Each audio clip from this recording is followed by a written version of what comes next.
Hmm. If anything here, I suppose. Now, if you advance claiming the tempo, we get to keep the block on the queen.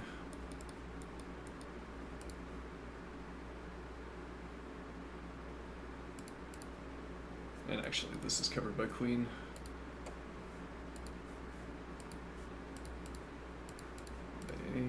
Yeah, it's awkward maybe, but not that awkward.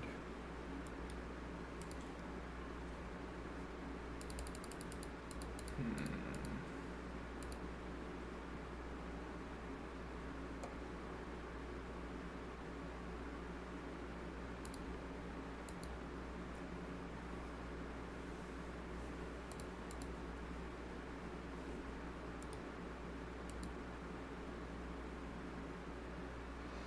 Yeah, we could try to design a structured rule set for line promotion. We don't make use of the facilities, as it were, for organizing thoughts.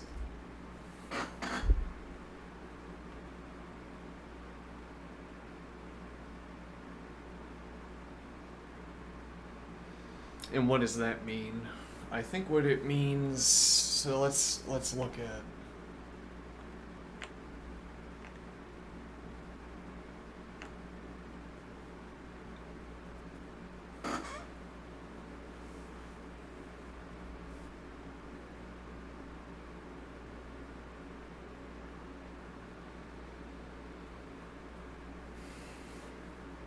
So there's a point here about encoding, about communicating through syntax.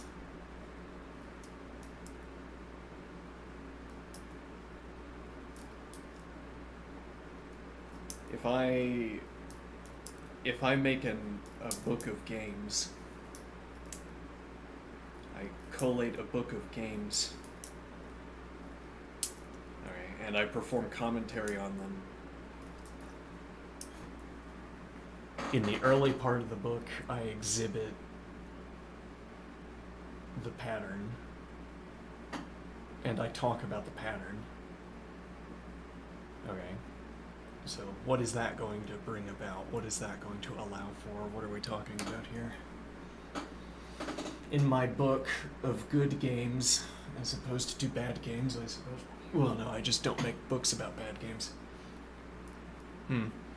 Default case.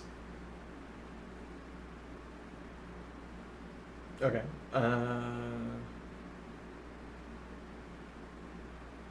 Now, so the point is, we have a book.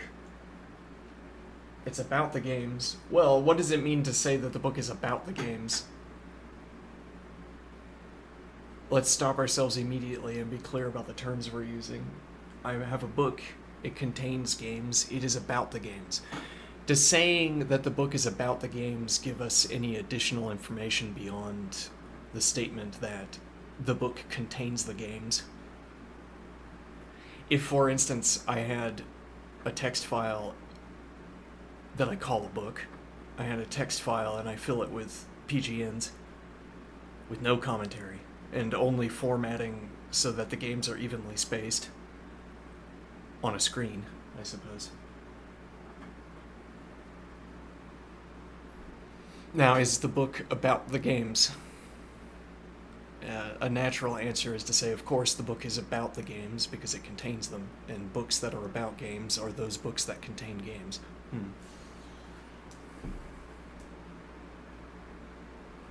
But then my point is that we don't learn anything new about the book when you tell me that it is about games, if all you are telling me is that it contains games, because I can already see that. Okay, but now I expand my text file and it contains comments.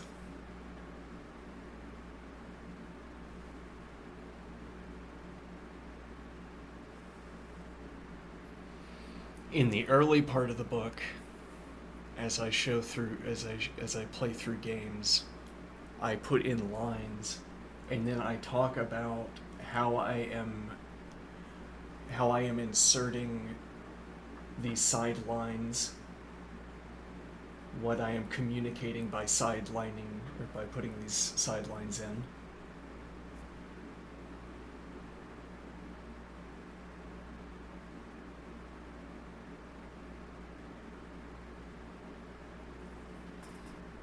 So what am I communicating by putting these sidelines in? One point is that I am putting them in.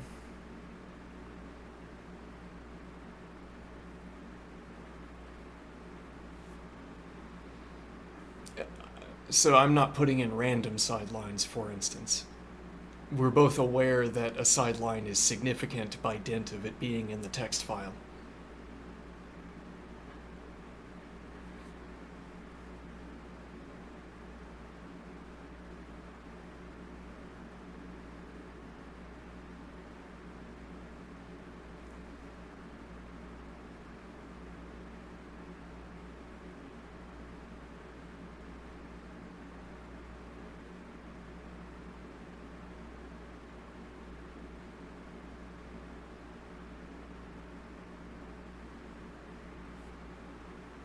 I have a book filled with games. At the beginning of the book, I introduce sidelines and I write commentary on what I am communicating by introducing these sidelines. In fact, in particular, what I am communicating here is that Queen F3 doesn't work after B6. But how am I communicating that? Well, the substrate for the communication, you might say, is the sideline.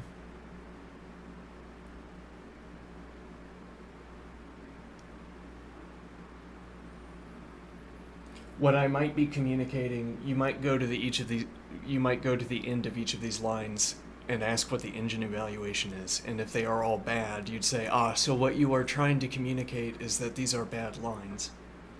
But then that's only to say, I might be trying to communicate that the engine evaluates these outcomes as bad.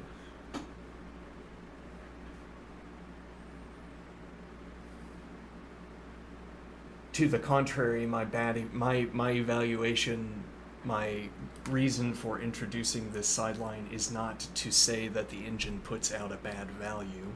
It is to say that the line is bad, but also to illustrate the way that it is bad.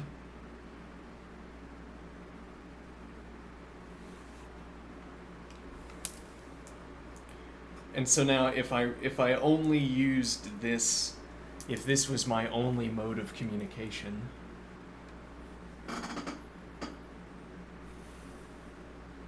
well, you could use the engine evaluation, which you can get locally, to determine whether this was a good or a bad line. Like, if you have an engine running as you are leafing through these lines, okay, you get to the end of the line and it has a positive evaluation, and this is a clue, then you might check the other line, the other subline rather, or you might not. You might say, it is the author's habit to present either two good lines or two bad lines. And now that I see that the first line is good, I know that the other line is good also. Or you check, sometimes you'll get two good lines, which you would have gotten without checking the second line, but sometimes you'll instead get a bad line, and then the author will be showing a good and a bad line. Or the author doesn't do that. We've stipulated there's only one mode of communication. The stipulation on the one mode of communication is that both of these lines, both of these sublines have the same color. They're both good, or they're both white, or they're both black, or they're both positive, or they're both negative, if we're thinking about engine evaluations that render in terms of positive and negative, which is implicitly white or black, insofar as a positive score is associated with good for white and a negative score is associated with good for black. So I can store, as it were, in this practice we're undertaking where you read my book, I can store my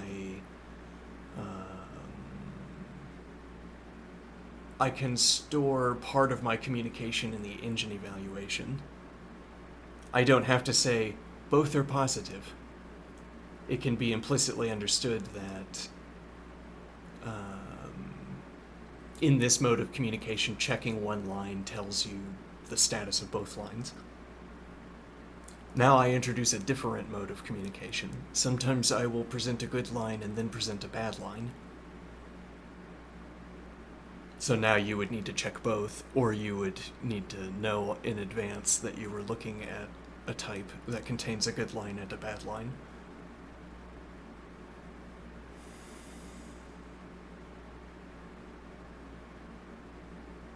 And then I would be communicating something different, presumably.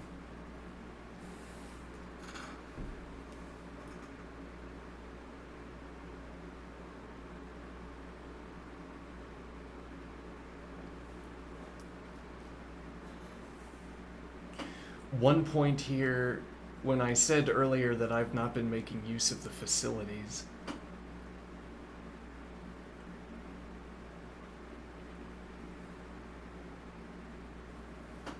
if we expended enough attention carefully managing lines so as to construct communications,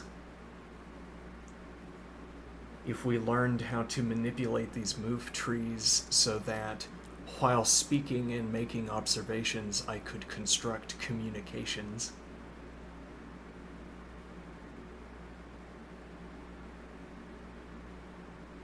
well, then the idea is only that I could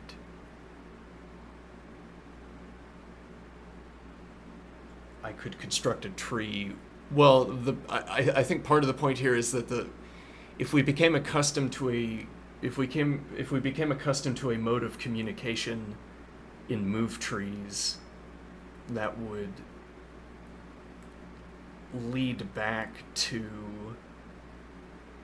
feed back into how we look at the board state, maybe. And the idea would be that the practice I would have to undertake to become fluent in move trees would involve playing moves on the board and then pruning or readjusting the trees. Alright, and at some point I would begin to input move sequences so that they constructed the trees I would otherwise have to construct manually, or prune manually. So my moment-to-moment experience, all that I am, would then be channeled into the activity of selecting move sequences that generate trees I would otherwise choose to prune. Or rather, trees I would otherwise choose to construct by pruning.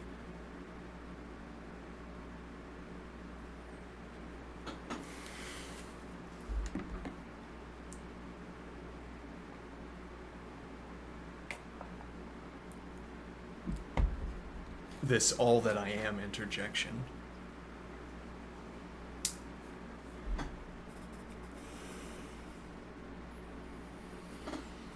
Well, I fill time, I spend the hours. And doing that is one way rather than another way it could have been. And the way it would be in the case where I adopt this mode of analysis would be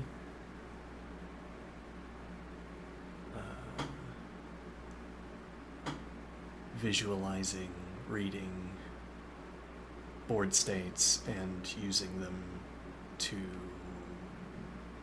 generate trees. I think I'm missing my point here a little bit. Let me think here.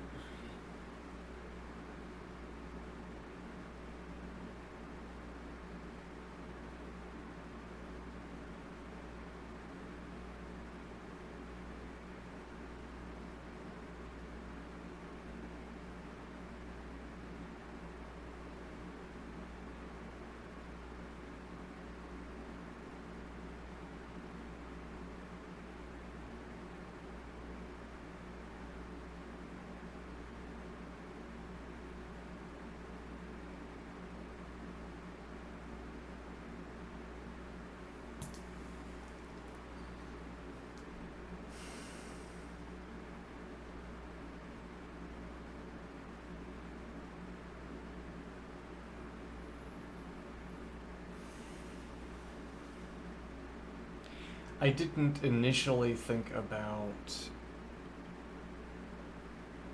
the communication idea here. When I was thinking about our book, okay, let's get back to the anchoring example. We have our book. It is about games. I have filled a text file with PGN text, some formatting text like new lines and tabs and so on. Okay. And I have written sidelines in with commentary. At the beginning of the book, I offer commentary about how I am introducing sidelines. I say, look at these two sidelines I am presenting, and I am going to talk about them. But more to our abstract point, I'm going to look at these points and talk about them. Hold on.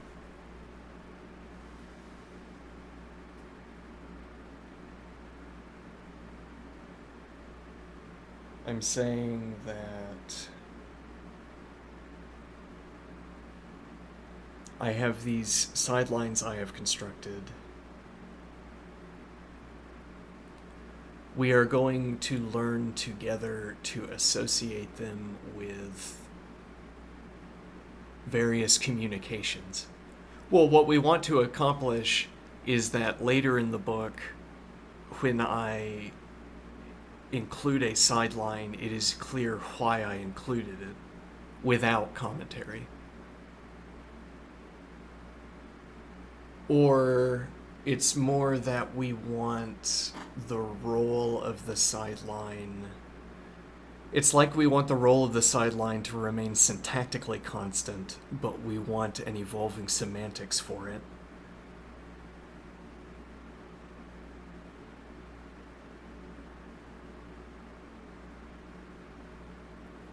And what that means is that if I present a bad line at the beginning of the book, or I present a bad line at the end of the book, what I'm going to be saying about it is going to be different, even if I presented the same game at the beginning of the book and at the end of the book. Most strikingly, if I put the same game at the beginning of the book and at the end of the book, I'm not going to offer the same commentary on it at the beginning of the book and at the end of the book. And this is not merely because I've already said what I wanted to say through the first reading of the game.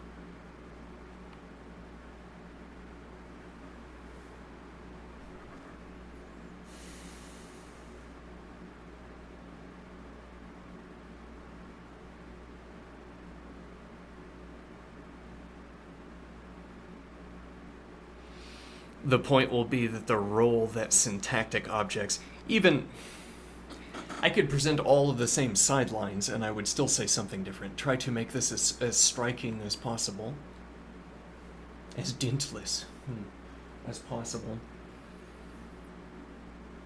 I present the same game and the same sidelines, but now the commentary is different.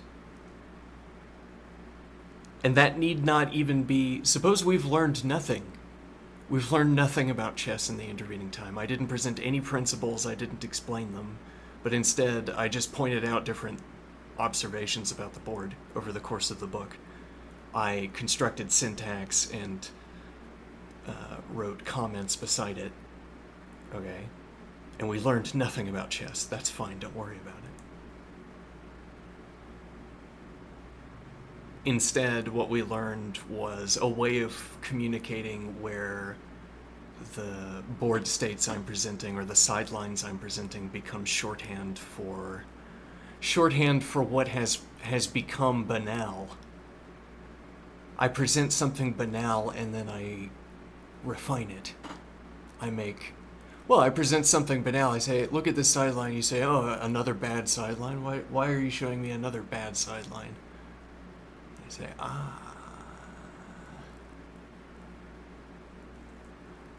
why am I showing you another bad sideline?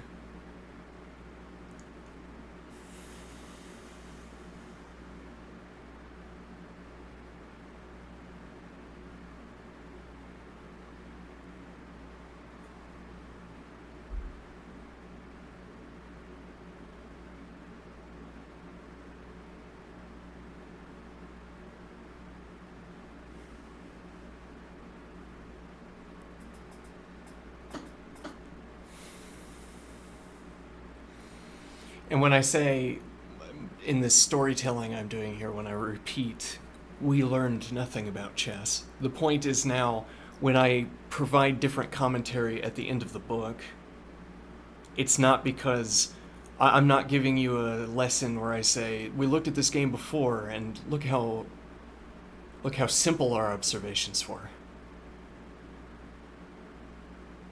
That would be one game we could be playing in a book, or one book we could be writing. I say, and now as a kind of refresher on everything we've learned, we're going to go back to the original game and expand on our observations by presenting all of the same sidelines but talking about them differently.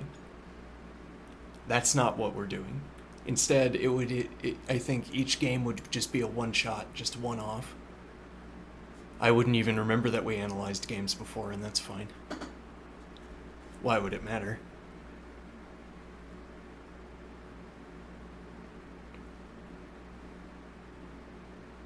Okay, so, but what we do cultivate... Oh, but more, to carry this point a little bit further, we're not... So when I say we didn't learn anything about chess, I didn't introduce positional principles. And now I could say at the end of the book, now I can reference the positional principles I introduced for reference. Now that I have all of these terms available, we can reanalyze the game using those terms. Instead, it's that we have learned together a way of mutually understanding why I have presented a sideline.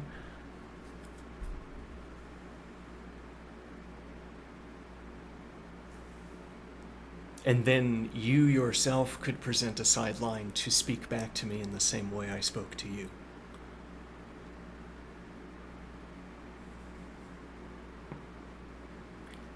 One could imagine such a book becoming like a textbook where many people learned to communicate in the same way about chess games.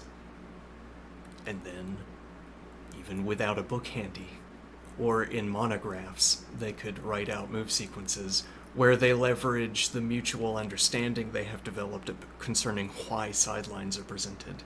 Cuts down on how much text we have to transmit. I already have to present the move sequence, for instance, in a newspaper where they have printed chess games in the past. Yeah, this is an efficient use, I think, of ink. If you have an avid chess community, an extremely efficient use of ink. Interestingly, ink, but maybe more importantly, newspaper space if you want space on one of the more expensive newspapers.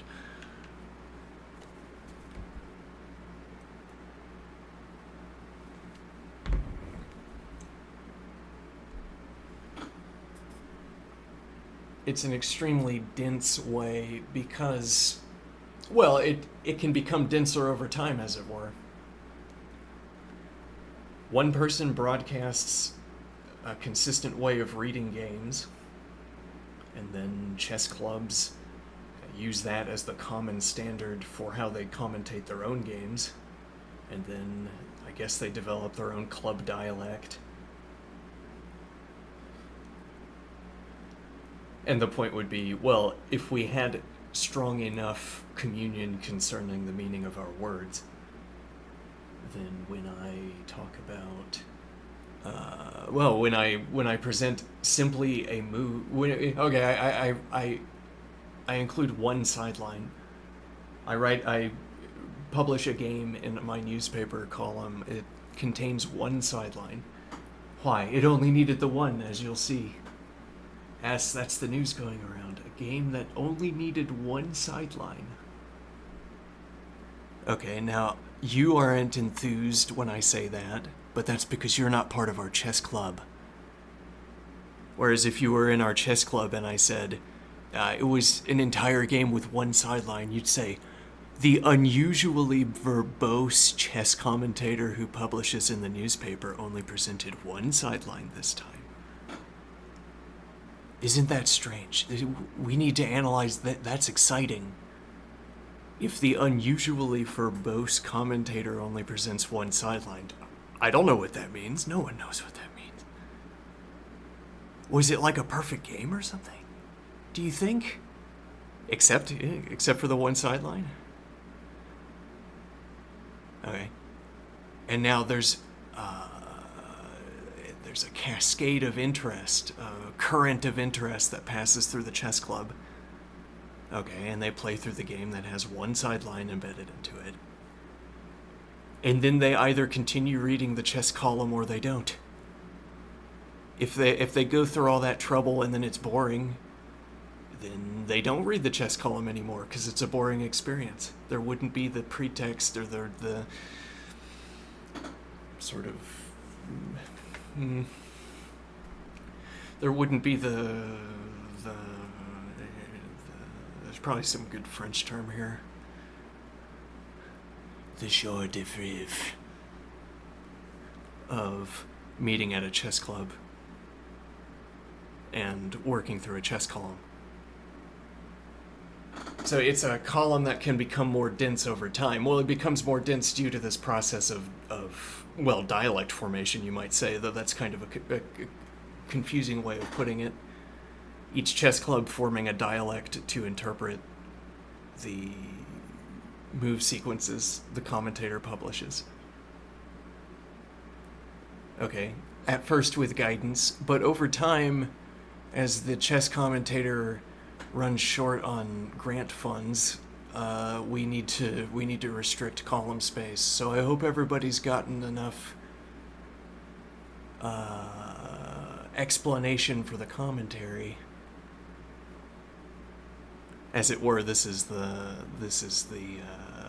commentator putting out a letter to the chess club saying, yeah, the space in this newspaper is expensive. If you want to move to a different newspaper, we could publish a column there that's larger, or we can stay in the paper of our choosing here, but then I will have to use only moves or minimal verbal explanations. But over the year, I think we've developed a common shorthand that will enable me to use only movesets with only the occasional explanation as I find fit.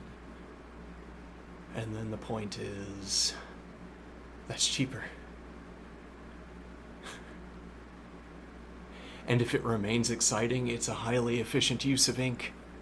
It's turning the cutout of that column into money. You're printing money.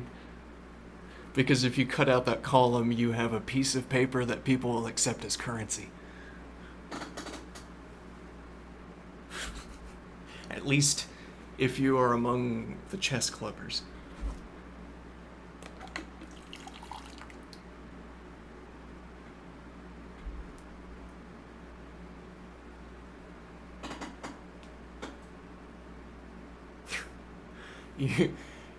You're putting, it's not counterfeiting, no.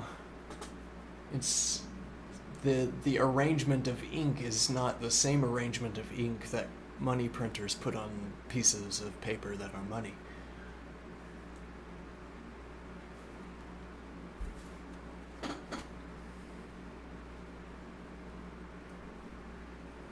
But it is putting ink on paper and turning it into currency, which is also how we would describe the money printing process.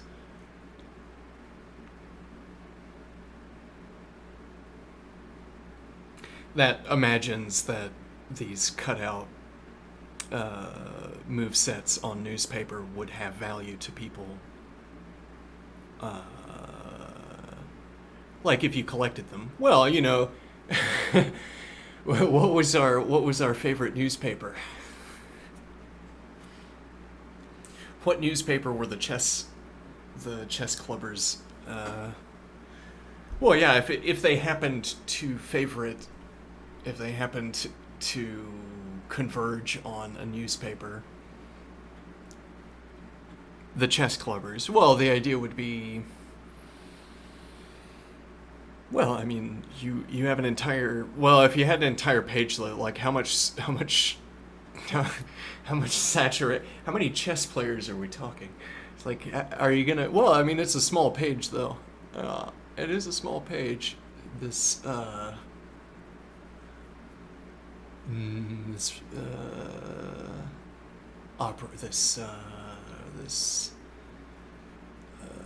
Small newspaper, we favorite. Small pages, yeah. So it's not. I'm not asking for. When I say a page, I'm not asking like a broadsheet. Yeah, but it's also space. You know, we're particular about how we fill the space in our newspaper.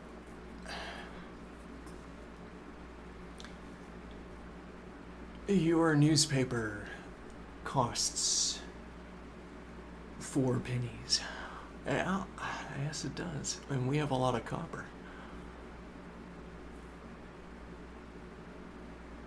Huh.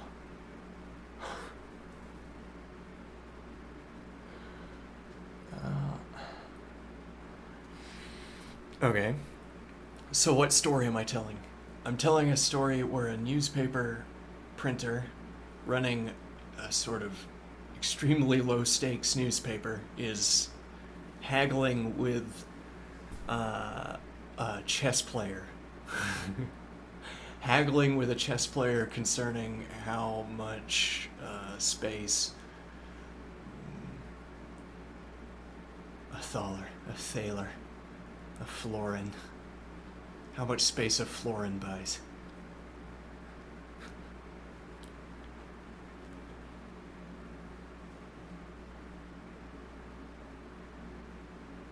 Okay. Why are we imagining that? We're imagining that because we're trying to think through the material history of how newspapers get filled in and distributed. Okay. We're saying, well, there's a printer, paper is cheap, and the printing press, the efficiency increases in the printing process have outpaced demand for putting ink onto paper. Interesting. Subsidizing the paper industry by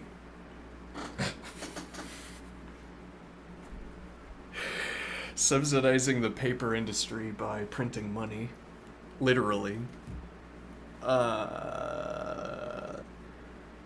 There's a finite number of times when that could have happened reasonably. One imagines, for instance, ancient China with early paper. Like around the time the first paper money in that region was being made,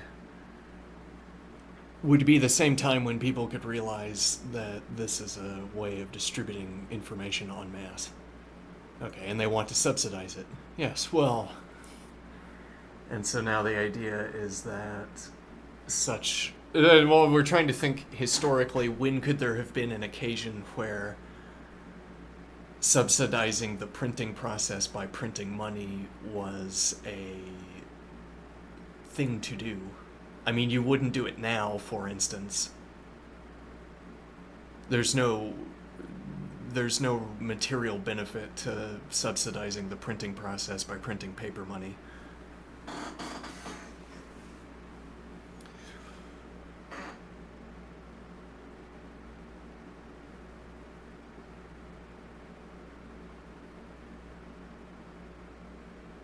So the idea of printing paper money to... Let me think. The idea of printing paper money to subsidize the printing process in the machine age is interesting, as opposed to the initial case. Yeah, well, I'm thinking there's a kind of dead middle where the printing process is too expensive. Well, we were trying to make it cheaper by subsidizing it. Yeah, but the idea is that either there's some combination of printing being expensive and a scarcity of paper, and this combination makes it too expensive. Like, well, I mean, the idea is that if it were free to print money, literally put ink on paper, because you have so much paper around and so much ink, and the printing process itself was the expensive component, then you could just feed endless paper through the printing process until the printing process became profitable. Which is to say, there's a backlog of paper because the current extant printing operation is insufficient. So we use some of the money we've printed to make another printing press. Okay, and now the printing process is cheaper, so we can continue this process of feeding paper through the printing process. We can continue this operation of feeding paper through the printing process. Now, I am thinking this would make sense particularly if you're refining the practice of making paper. So I am thinking, what do I mean? Well, you've got paper, you already know about ink, because you've been putting ink on wood, or bamboo. And now you know there's something you can make out of trees. And there are a lot of trees. And not a lot of farmland. Not enough, anyway. Never enough farmland.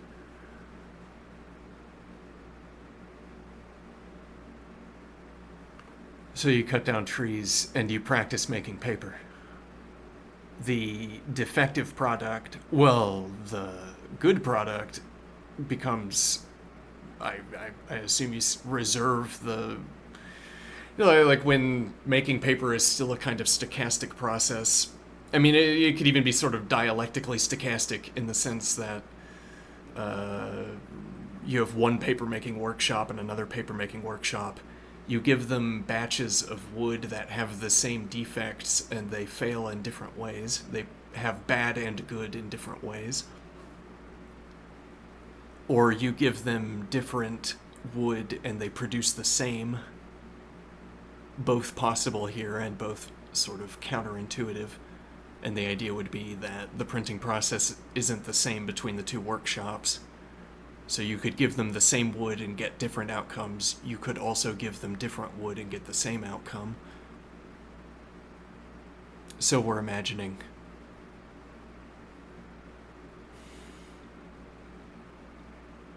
Okay, and now the point is, so the process of paper making is inconsistent, heterogeneous across workshops. Okay. Why did I want that idea? Let me see here.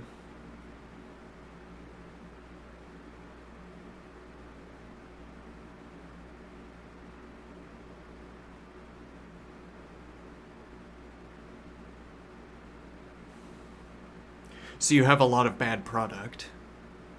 Well, so here's an idea, just to get some thinking machinery running. You have a buyer who reserves paper that meets a characterization. Okay, and now the workshops are noisy with regards to whether they generate paper that meets this characterization. If you had the best paper, then they would be noisy with regards to making the best paper, or acceptable paper, as it were. If you have more refined collections of requirements, then similarly the workshops are noisy with regards to whether they generate that paper. Though maybe you could favor one workshop over another by pruning your requirements. I mean to say, you say to the paper vendor, I favor paper that has this specific collection. I will buy cheaply paper that meets, I'll buy dearly, rather, because that's the point of a negotiation. I'll buy a little bit dearly paper that meets these specifications. Okay, and all of those specifications are defects, right? And the paper vendor says,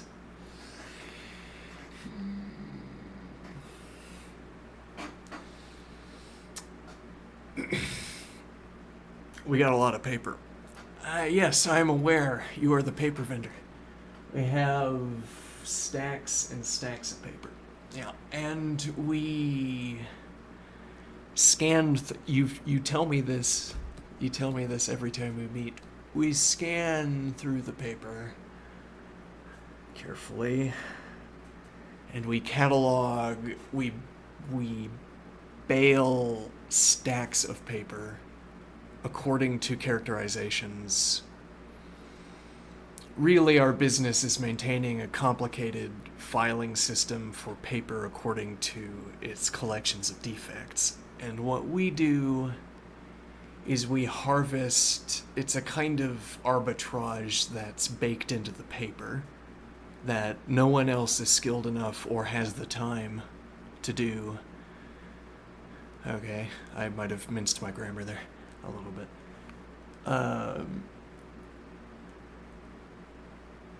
Now you're saying we're requesting paper that meets these defects, meets these characterizations. Who's to say what a defect is? You know, we thought that thin paper was bad, and then people started asking for thin paper all the time. Turns out they were putting it into wood screens. The popular now sort of sliding wall with paper in a lattice. And they wanted thin sometimes. Okay. So, I mean, initially we were selling that paper cheaply because we were saying, well, printers can't use this because the printing process is going to punch right through the paper.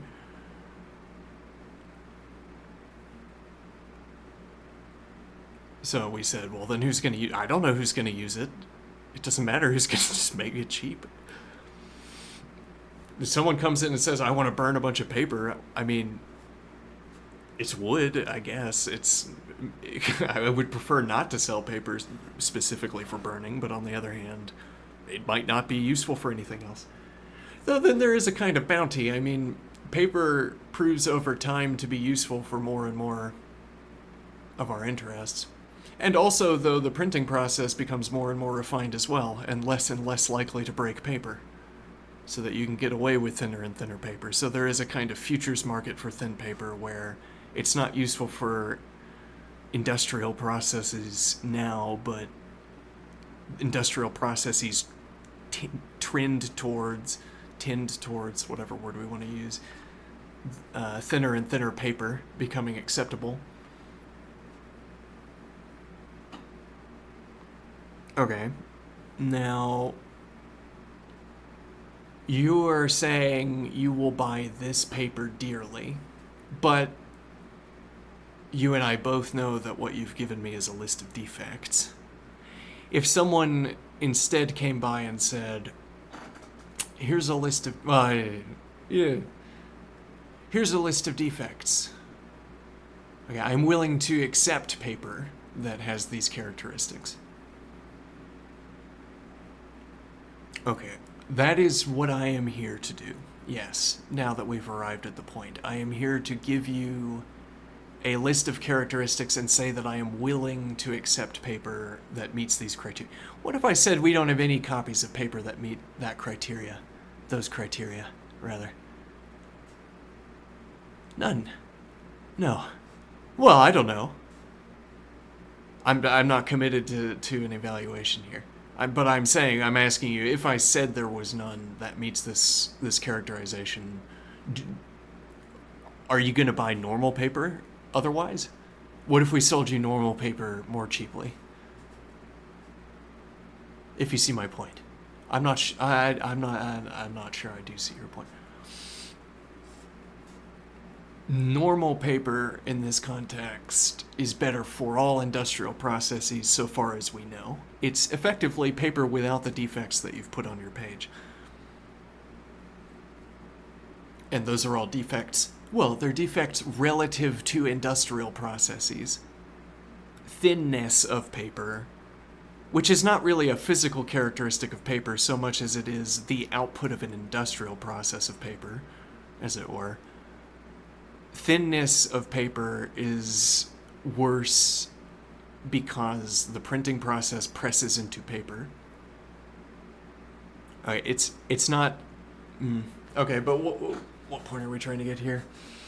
So when I say normal paper, I know all of the industrial uses of paper. All of them. Or I know people who do. I run a business of people who know about the industrial uses of paper. So if I take them this list, I can query them and ask,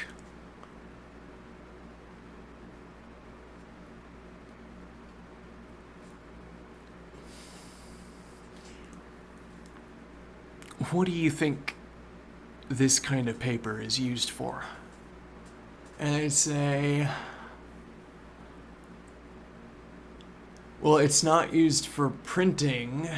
And I'd say, no, because thinness is one of the acceptable characteristics.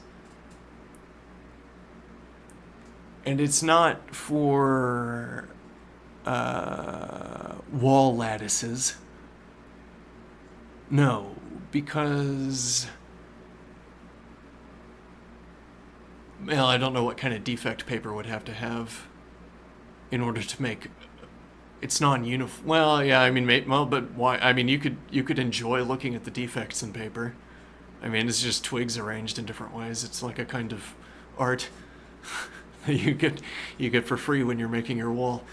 Well, let me think here.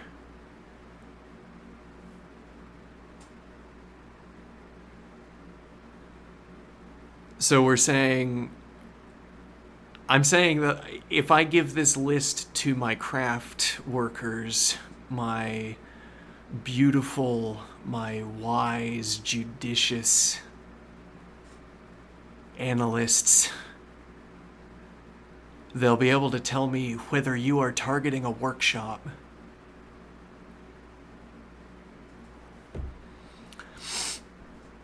And if I was targeting a workshop, what's the problem with that? We report when people target workshops. We report that to the corruption investigators, because that is a mode of corruption. So why did you hand me this specific list of paper defects? Is it because you want... I think we need to take a different routing in this conversation. Let's go back a little bit earlier.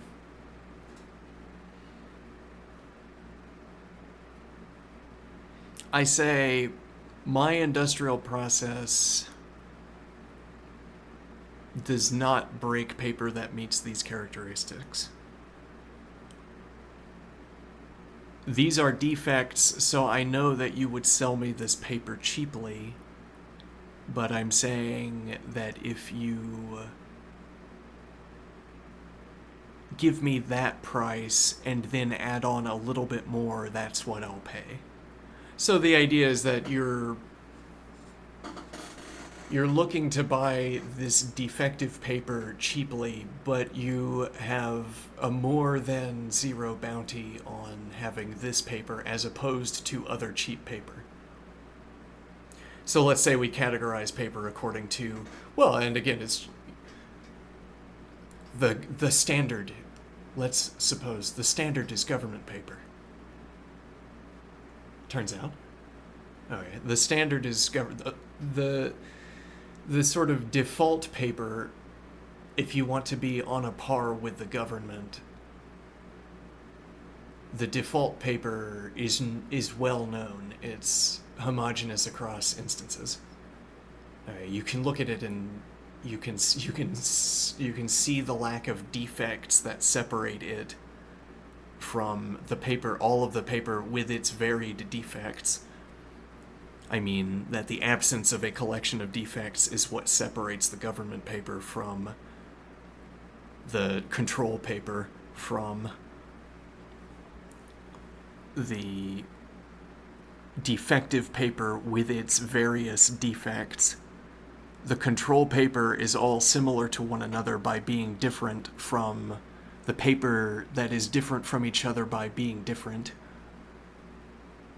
as it were, which is a complicated way of saying that the cheap paper differs from other instances of cheap paper noisily in ways that the control paper does not differ from itself noisily. The control paper is all different by not being different from itself, whereas the cheap paper differs from itself according to the characteristics of paper. So it's like logical, as it were, logical or even fileable, catalogable characteristics of the paper separate control paper, but paper defects separate cheap paper. Now there's a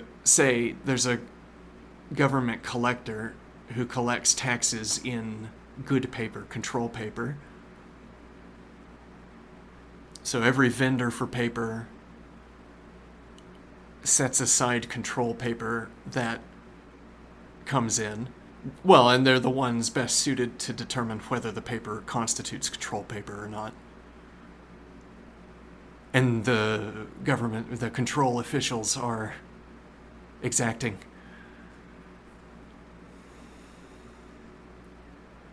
So they have their own standard and we try to meet it. So we set aside what we think constitutes control paper. The paper we don't set aside as control paper is different from the control paper by being put into a different pile.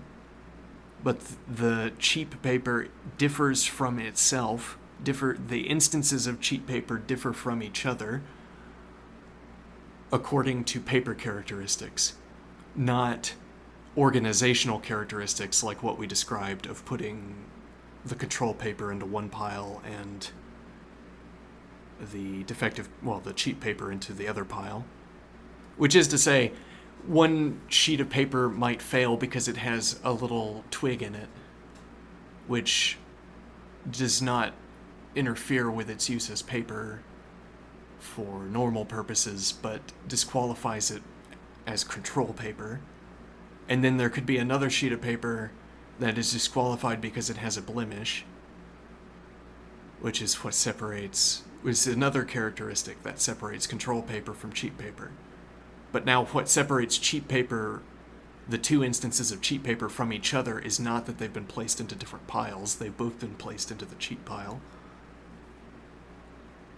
Now, so our paper vendors dig through stacks of paper to find control paper, and then rather than dumping everything back into an unsorted pile, they carefully catalog the paper.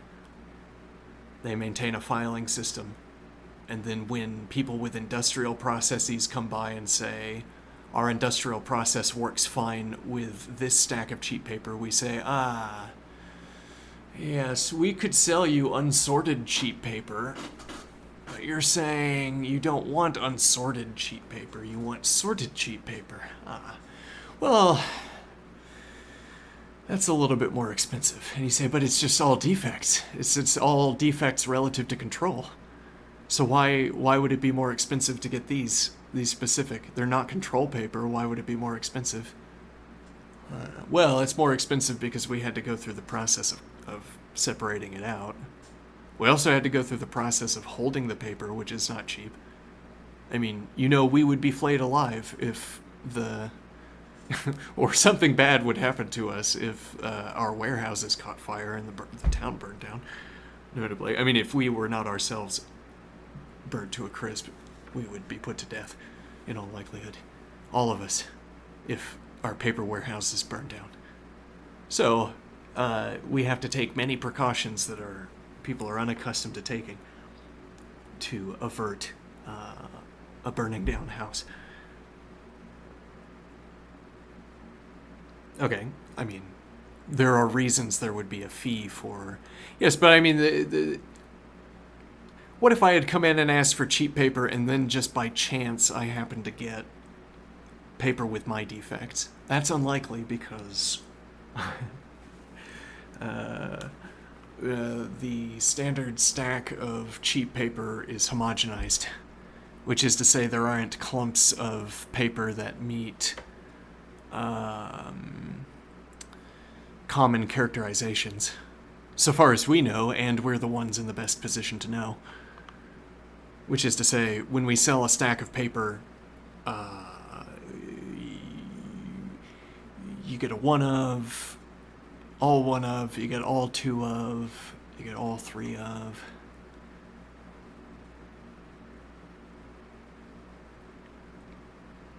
Okay, so the point would be that, well, you know what you could do if you find that it's especially valuable to have your specific kind of paper for your industrial process. You could buy many unsorted bales from us. In each bale, supposing that defect exists, you might or might not get an instance of paper that has that defect, and then you might or might not get more than one.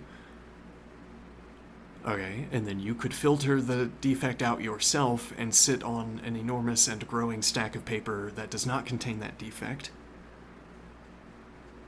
And then I suppose you would yourself then become a paper vendor looking to offload paper, but you wouldn't have the skill to do it. You would come back to us trying to sell it back, and we would buy it cheaply, more cheaply than you bought it from us, because you've been sitting on it. We don't know what you've done to that paper. We might not buy it from you.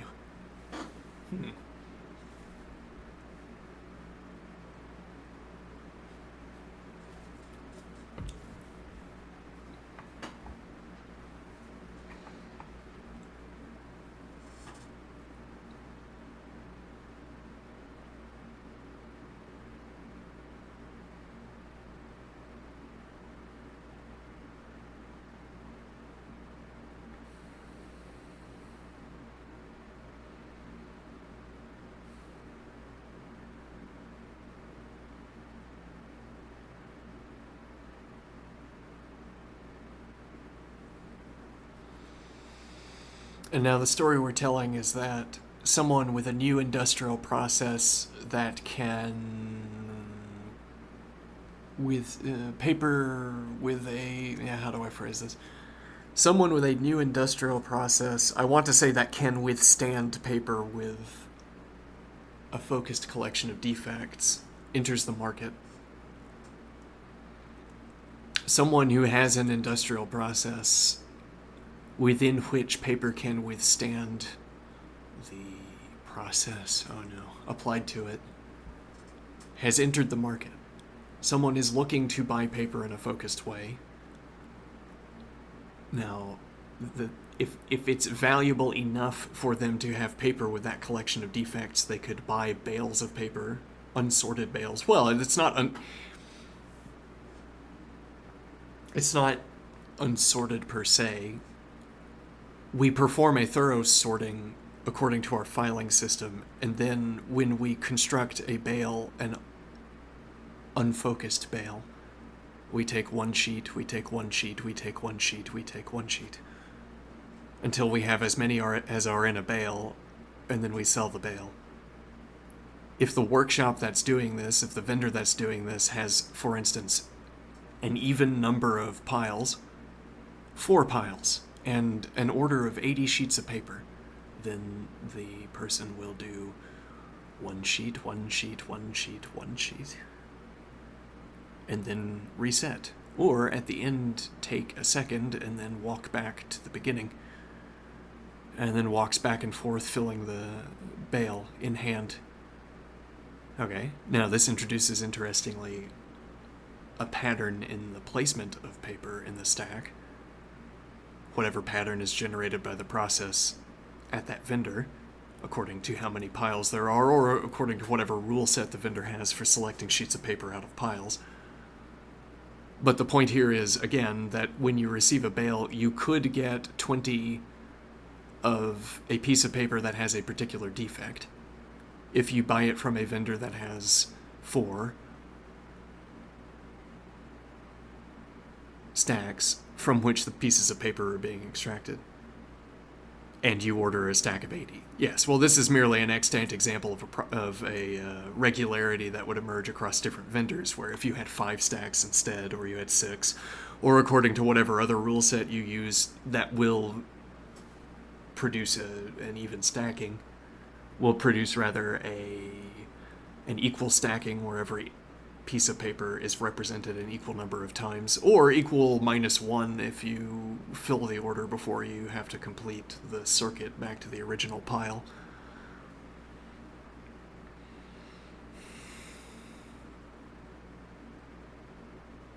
If you have to, yeah. So the point being that if I have three stacks and it's an 80 order, then I'm not going to complete the process of.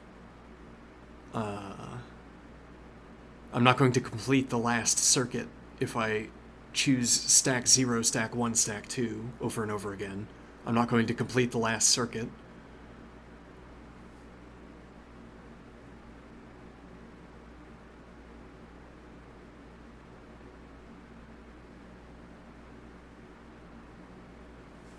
Okay, and then the point is that I don't have an equal number of pieces of paper, but this process nevertheless would produce mostly, it's like mod 1, or mod whatever, it produces the same number of pieces of paper. Rather, it produces a bale that contains pieces of paper that meet a characterization, the same number for each characterization.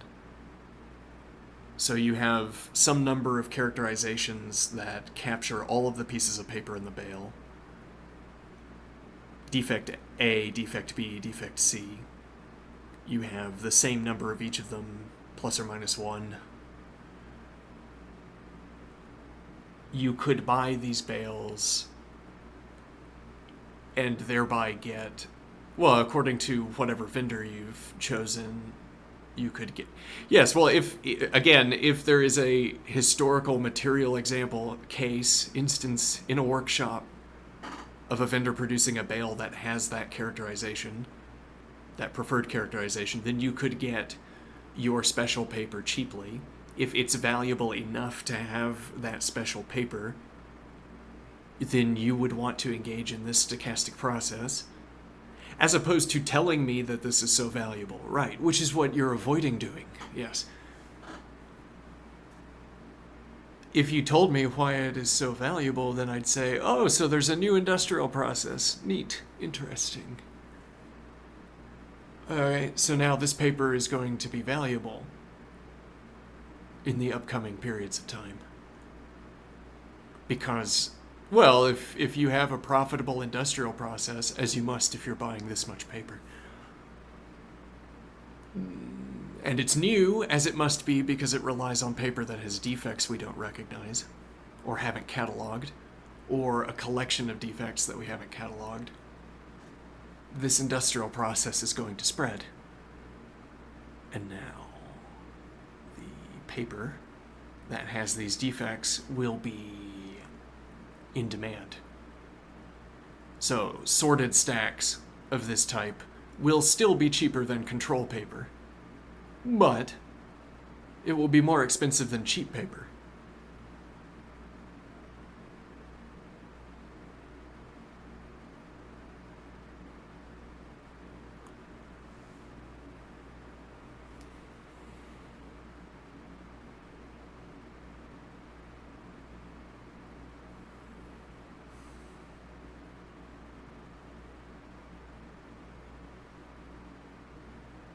Interesting.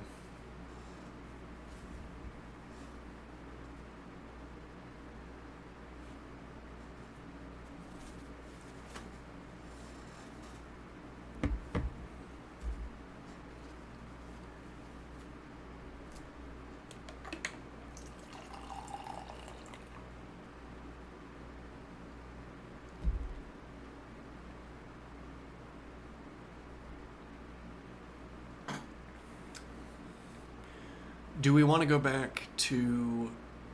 Okay, so, well, to close out at least one point here, the idea of subsidizing the printing process by printing money. Well, and the point is that the control paper that we've been talking about in our example is going to be made into money or official correspondence.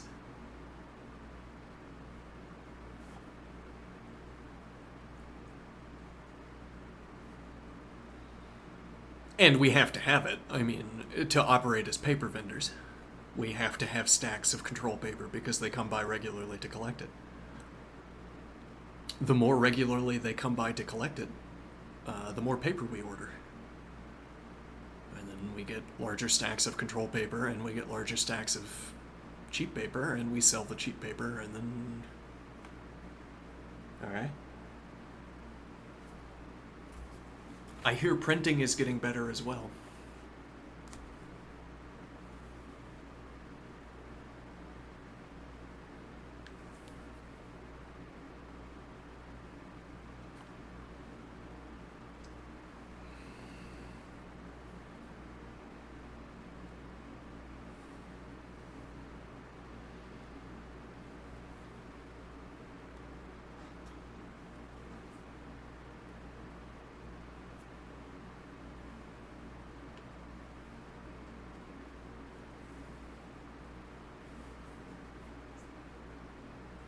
To get back to the chess example,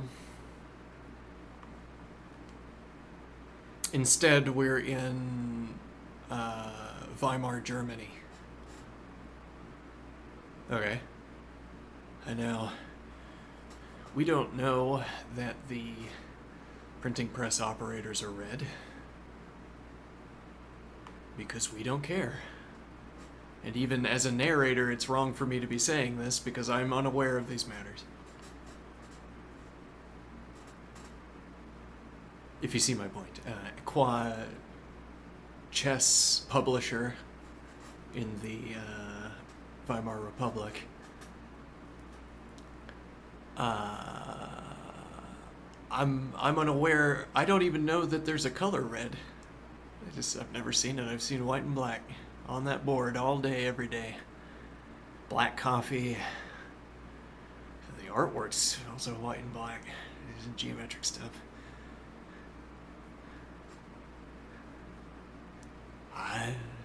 I'm unaware. Red? Did I know that the publishers were red? What? Is that a slur?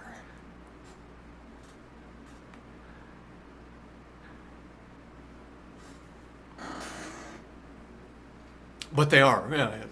Red publishers at the printing press. They own this printing press. Yes. They can print a lot of paper. Whole lot of paper. And there's still a lot of trees. Maybe, I don't know. Could be. Alright. They can print a lot of paper. A lot of throughput. And actually, that also gives them a kind of in with the timber industry, the paper timber industry, because there's this constant customer for paper. So anybody who can claim a right to cut down trees can effectively go out there and cut them down, bring them to market, be sure to get some paper for it.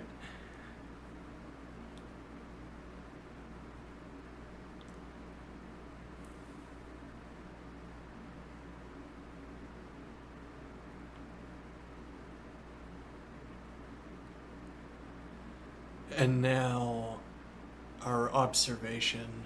Well, I say they're red. What I want to imagine is them just printing a lot, just printing all the time. They always have free throughput. It's like they're serving as their newspapers. Well, and that's why I'm insisting that they're red, because it's easy to imagine red newspapers in the Weimar Republic. Presumably easy, I don't know. Maybe it was restricted, and so you wouldn't see that, or it'd be underground or something, and then then I would be underground. I had to play an underground character. Let me think here.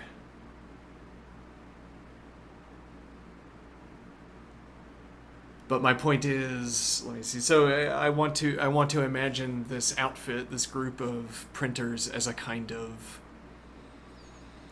well, as stewards of the printing presses, they're looking for ways to fill printing press time.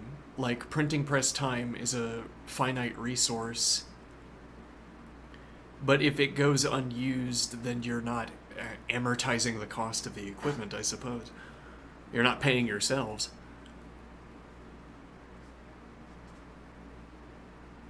And what is the point of this observation? So these printers are incentivized to seek out new outlets for paper.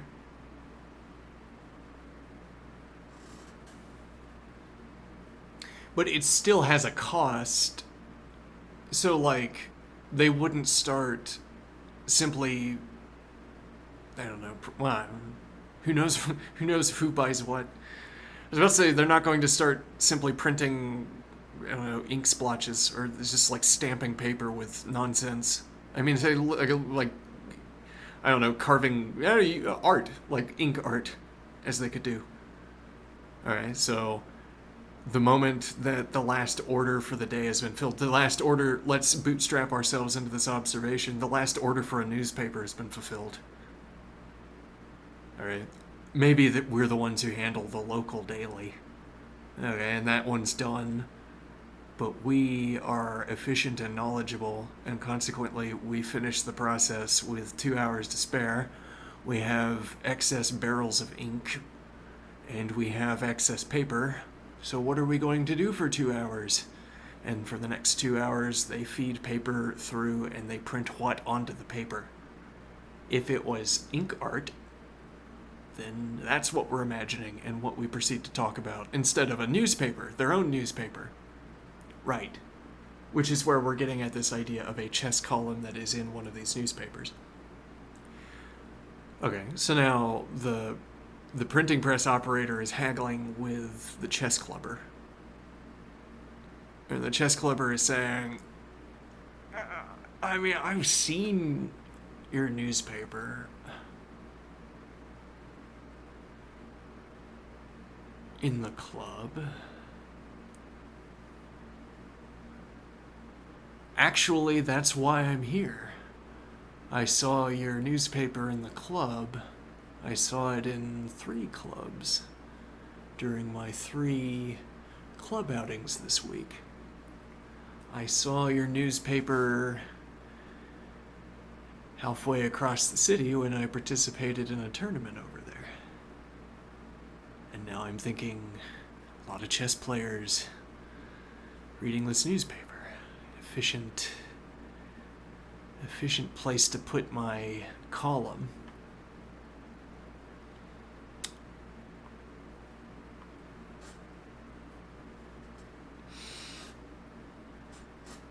So are you gonna pay the fee? Are you gonna pay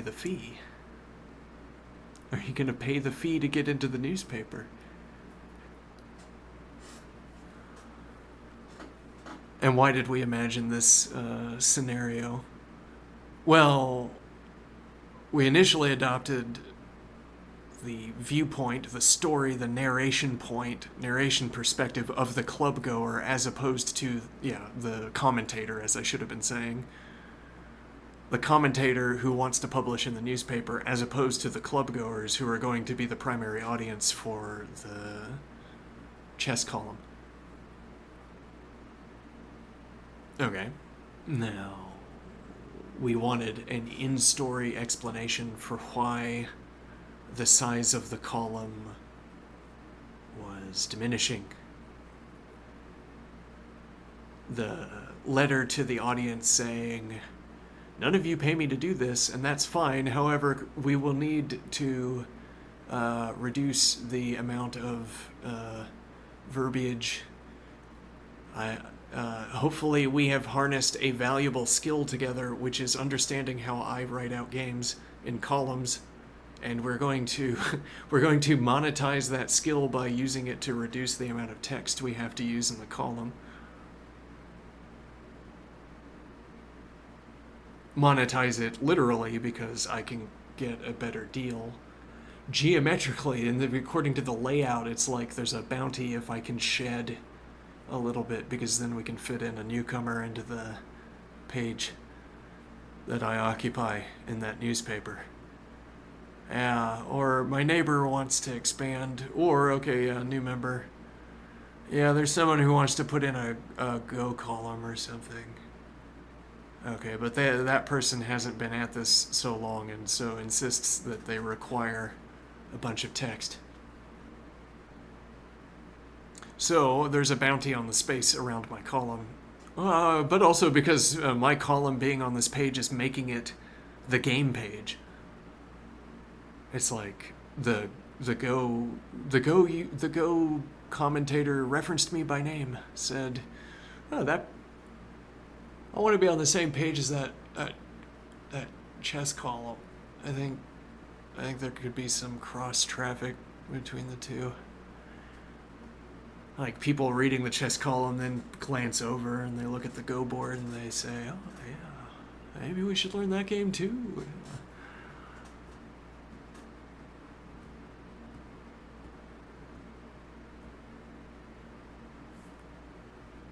Now, what is the point?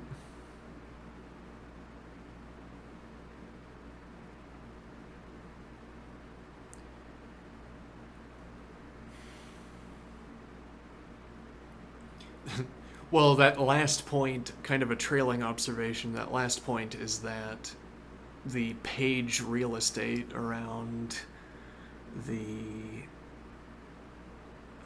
chess column, well, it's like it's increasing or decreasing based on the quality of the chess column. If the chess column really excites the chess players, there's a kind of selective bounty on the space near that. Though you don't have to, as the Go commentator, you don't have to announce, you don't have to say, the reason I want this position on the page is that it's next to the chess column. You can go in and say, oh, well, you could say, I know how poor the chess commentator is. I know how little that person must be paying for column space. I can only afford just a little bit.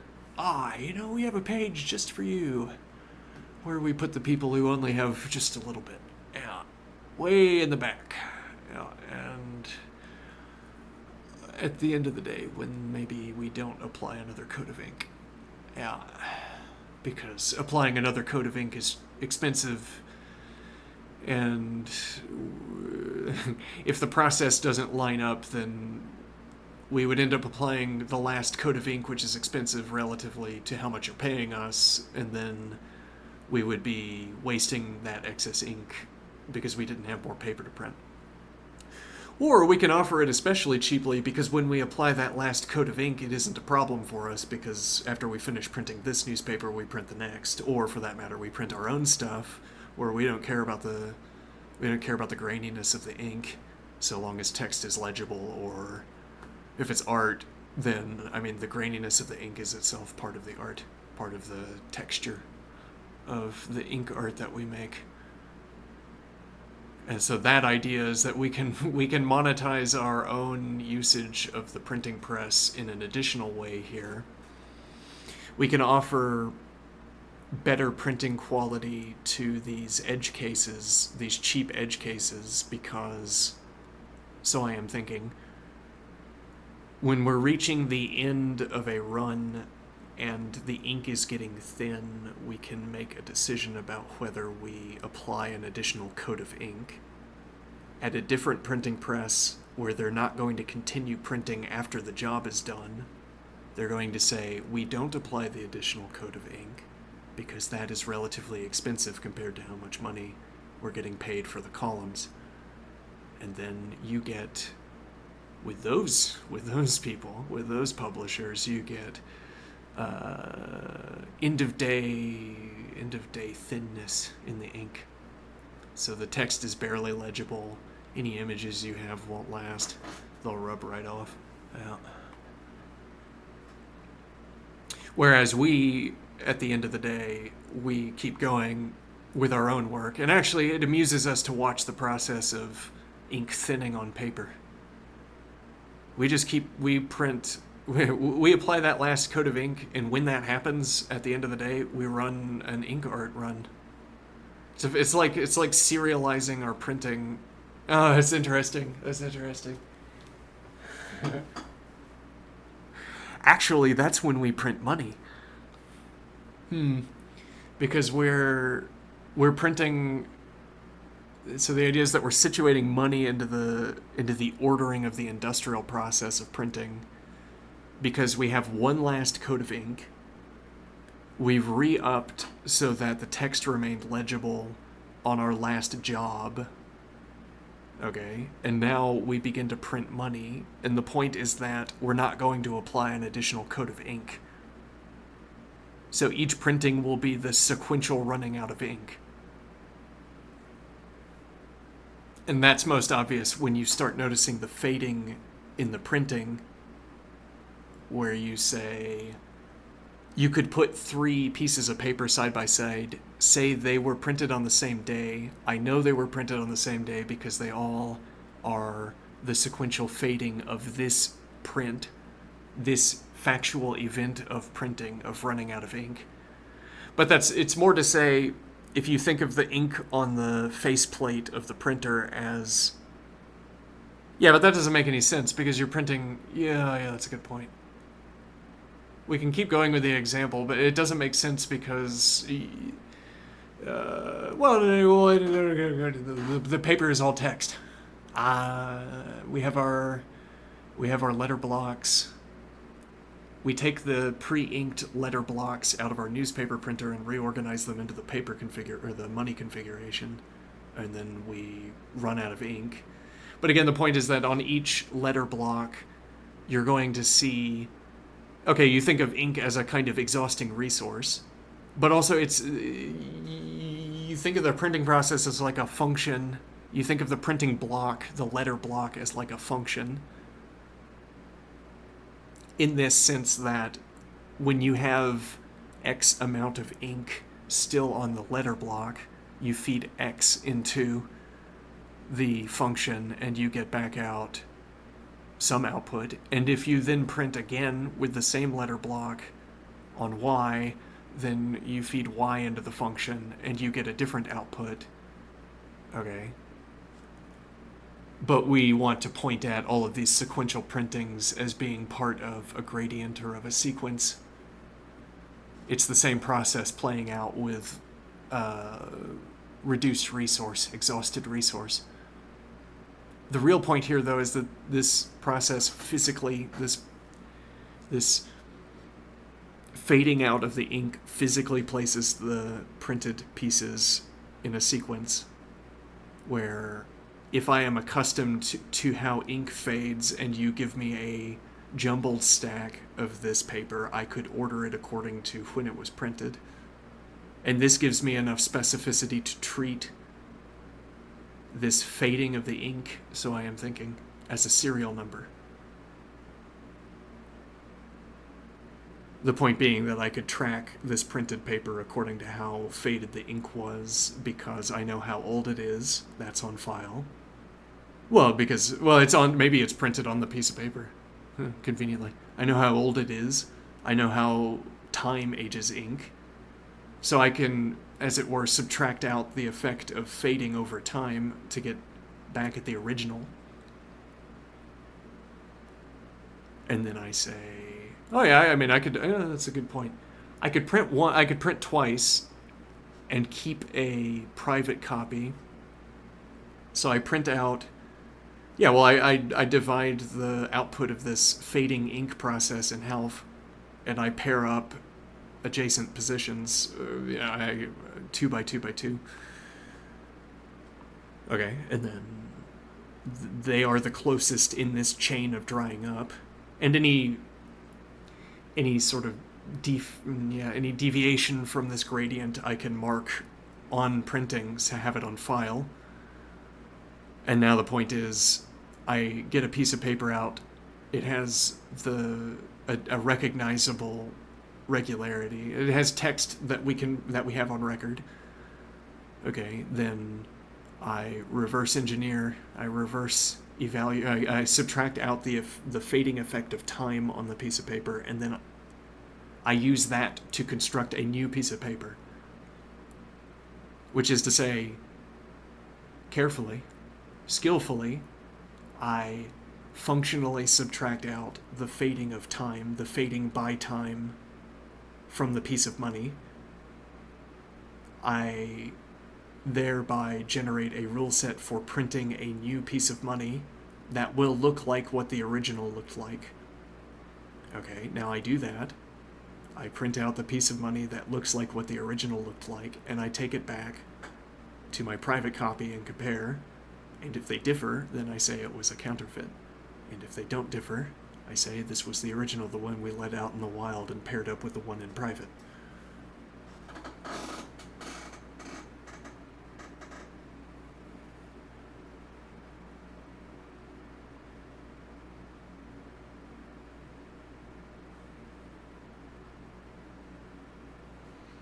So this is a way of monetizing the regularity in the fading of ink on a printing press. Which has not really been the point, no. But we're talking about a workshop. Yeah, well, again, we're going to print. Yeah, our ink art is ASCII art, and that's how we spend all of the extra ink, all of the excess ink from the last dipping of the letters into the ink. We rearrange it into ASCII art. But not really ASCII art, because I don't like ASCII art. It's actually, we make an art of situating letters in a grid so that their shapes do something interesting. I don't know. The letters are upside down, sideways, do all kinds of crazy things with inked up letters. Alright, now what is the point? We're trying to imagine a process where... We're trying to imagine a particular regularity in... we're trying to imagine a regularity in the printing process that would, as it were, subsidize ink art in one case, but then in another case subsidize something niche like a chess column.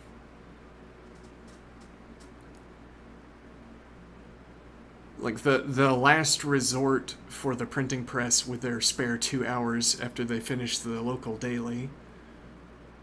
Their task is to either find customers, or in the last case, to do whatever they want. I mean, it's all going to waste anyway. We have tons of paper. It'll rot before... I mean, we can't store the amount of paper that we have, for instance. It's like we're getting people to pay us to store our paper in their houses. The warehouses are absolutely overflowing. So much paper.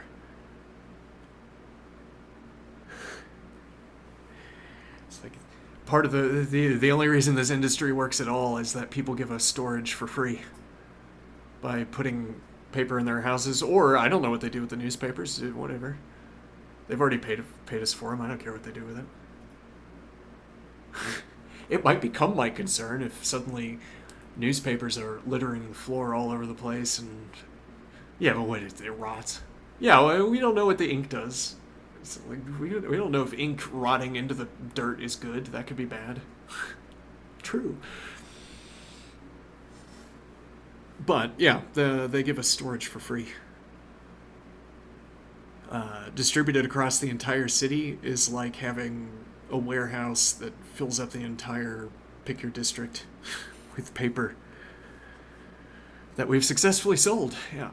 Now, and we have such a warehouse as well. That's also filled with paper. So this process, it's really about throughput. It's really about, so we just find anything you can print, anything at all, if it makes if money comes in as a consequence. Okay, and now what is the idea? Well, but nevertheless, I mean, we're in a lean time. New laws were passed. People said paper's too cheap. That's not what they said. They said we're cutting down way too many trees. Some member of the nobility wanted to go hunting, and then they told him no, all the trees have been cut down. And he said, what? And he said, yeah, you signed a contract. He said, I'll sell all the trees. That's why you have a gold rod in your hand at the moment. That's what you bought with it. You sold all your trees. Oh, okay. Well, we need to stop the cutting down of the trees, or we're not going to have any more fox hunts. No, indeed. Okay, so now paper is more expensive. The warehouse is not overflowing. But I mean, there's still paper coming in. We're not in lean times, but we're in moderate times. Okay, and now the well, then you're not haggling with a printer then directly. You're probably haggling with a newspaper runner. But okay, let's suppose this is the one. This newspaper is the one that's put out by the printers. It's like their last resort. It's not weekly. Sometimes it's twice weekly, but then other times it's not monthly. You know, if we have the spare time, we have a stack of columns that people submit. Maybe we even pick the ones we like. You still pay us on a printing basis. Well, because we're going to have more than one of your columns, at a time, because we're not going to print. You give us too many columns, so we have a stack of them, and we're going to print the ones we like. Say. Or whatever suits us at the time. Like, if the space requirements are lax on a given printing, then we could use one of your longer columns. If they're tighter, then we use one of the shorter columns, if we use it at all. Maybe we're bound to use at least one column per printing run.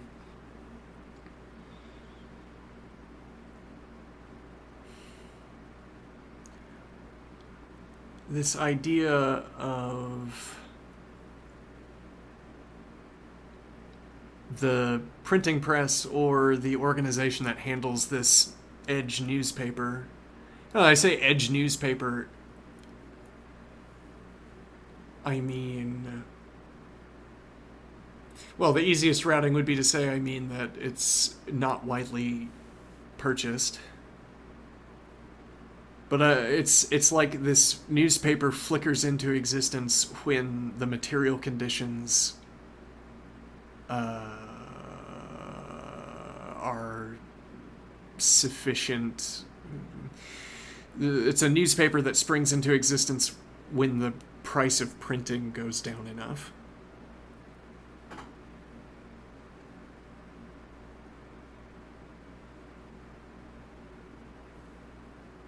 So it's like the price of printing goes down, and there are new entrants into the newspaper market. Then the paper market tightens up, and some of the newspaper printers get shut out of the business because they can't afford to continue.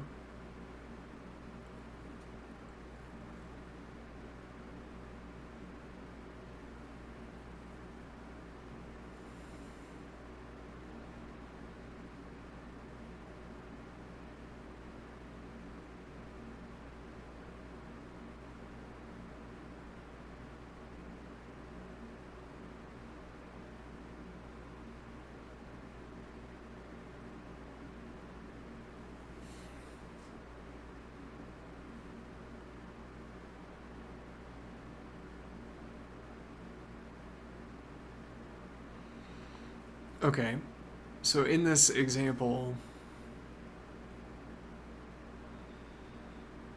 we've monetized our, but when I say monetized, I have a specific meaning. In the story we've been telling, I've been trying to establish exactly what that meaning is. Or really, the meaning, when I say we monetized our chess knowledge, that specifically means that we get a better... We can communicate more through the newspaper where the chess column is located because we have learned to speak a common language for presenting games or for presenting observations on games, so that an observation on a game can be condensed to a single sideline. Where the point of this would be, you read the single sideline and then the chess club has a lengthy discussion, like, the new edition, the once weekly, the once monthly, whatever edition. We're all going to be here for 2 hours anyway. Who wants to have a discussion group about this chess game? And everybody says, yeah, that's why we're here at Chess Club. Okay, and they all gather around a table and they play through the game. Okay, they have a discussion about it. And now one point is that the discussion they have about it stands in contrast to the enumeration of text, as it were. It stands in contrast to the placement of written language, natural language in the newspaper itself. We've monetized our knowledge of chess because there's a price on space in a newspaper which correlates to price of paper, price of ink, price of printing time. Okay. As if this gives us something real and concrete to reference when we want to talk about the value of our chess knowledge, because otherwise we're talking about something abstract. Our chess knowledge allows us to condense our observations about chess games.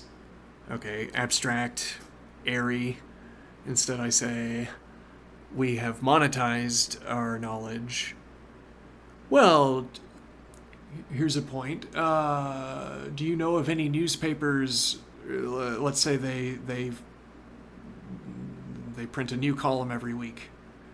The point of this column is to showcase a new column from somewhere else in one of the other newspapers. All right, and this is a citywide paper. They publish a new column every day because there are hundreds of newspapers. You can't step out the door without stepping on a newspaper. There are newspaper storms where the streets are just filled with the newspaper and you can barely step outside your door.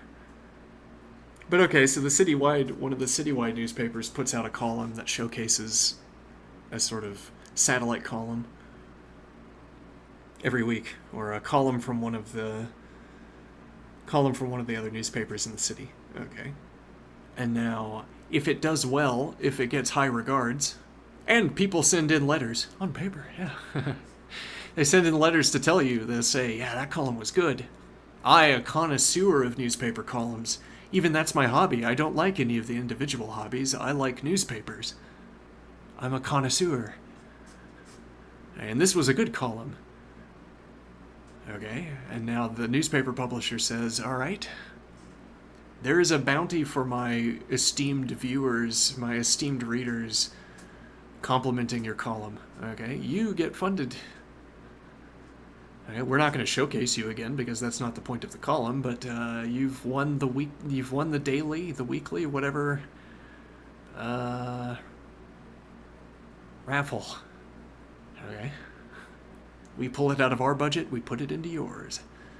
All right, and now, what is the idea? Well, I say we put it into your budget, but you in this story are the chess commentator, and you're just some person living on the edge of town who talks to the newspaper printer occasionally. It's like, oh, somebody sent me money.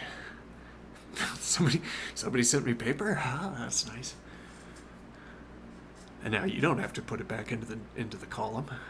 You could, but you don't have to. The point of this example is to say we've monetized the chess knowledge. It's a more obvious case where our chess knowledge is correlated to money. We won an award for being so good at chess. Well, we won an award, but we were in a position to win that award because we were efficient at communicating ideas in ink in newspapers. I mean, if we had been inefficient, I would have stopped presenting this column months ago because I wouldn't have been able to afford it. But we were efficient in presenting ink. It was a big enough of a hit with the chess club for it to get sent into the citywide, and then for me to receive this bounty. And if I do use it to continue publishing the column, then we would be able to say, yes, this space in the column the space in the newspaper is being bought by our chess knowledge, as it were. I mean, in this roundabout way.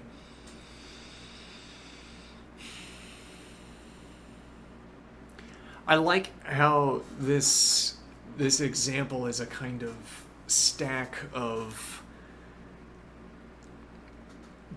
currency. It's a stack of current events.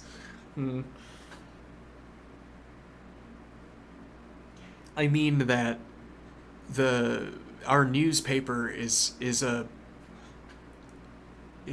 part of the word effluence. I might be using that word wrong. It's, it just sort of drains out of the system. It's like in the snowstorm of newspapers that floods our city. The snowstorm of newspapers that blankets our city every day creates. Well, this example is even more obvious because we insist on incorporating the idea of printing money into this process. The point here being that, again, printing money at some point in history could have been a way of subsidizing the printing process. So when we're talking about this storm of paper that fills the city, okay, paper everywhere, it's like how cheap of an idea can get into one of these newspapers.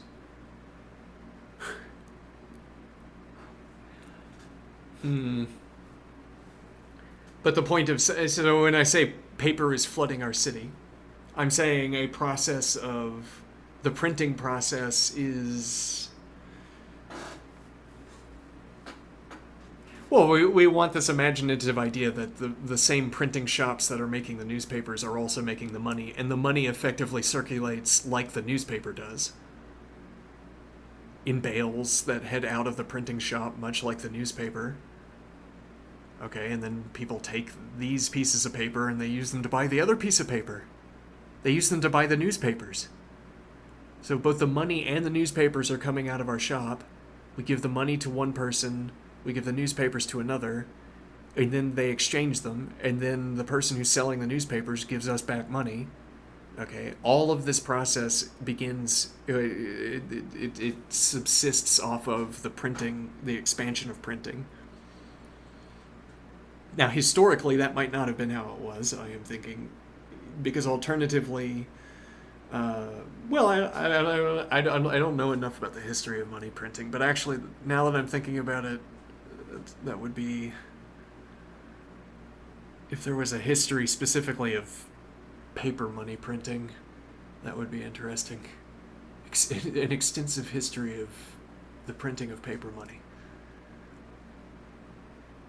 With bonus alternative histories.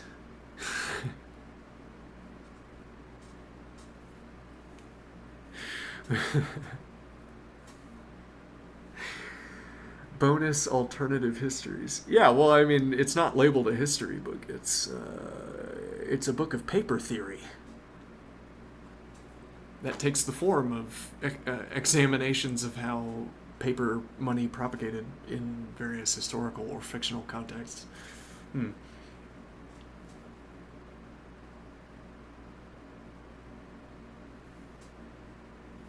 Okay, but the point again, this materialization of the reservoir resource of paper printing, or of the printing process, there's a bounty on every printing press to print as much as possible. Well, to find ways to receive payment for printing paper. Because every second that the printing process is not, for every second that the capital lays idle, you're not getting returns. Okay, if you as a workshop, this would be true even in like a union workshop. The union owns the workshop, it owns the capital as well. Still there is a bounty, because otherwise you have this hulking piece of machinery that it turns out people don't really care to have if they're not asking you to print paper. Unions who order hulking pieces of machinery that don't get used blow through their budgets that can be spent on hulking pieces of machinery and then don't get anything back, I guess. Okay, but the printing press, as it turns out, that keeps making money. If you try hard enough at it, it keeps making money no matter how much you keep printing. But again, this isn't to say printing money, no, because that isn't the only output of the printing process. And indeed, that's not what we've been specifying at the Red Shop, where what they're printing is not money. What they're printing is newspapers. But still, this is printing, well, there's printing something on paper where people give you claims to their labor or pieces of copper in exchange, as it were. I'm gonna take a break. Be right back.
And now this idea that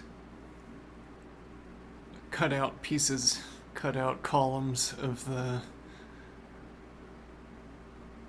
Yeah, well, the printed paper has managed to position itself in the world in such a way that, people will cut it out of newspaper and then pass it around as payment.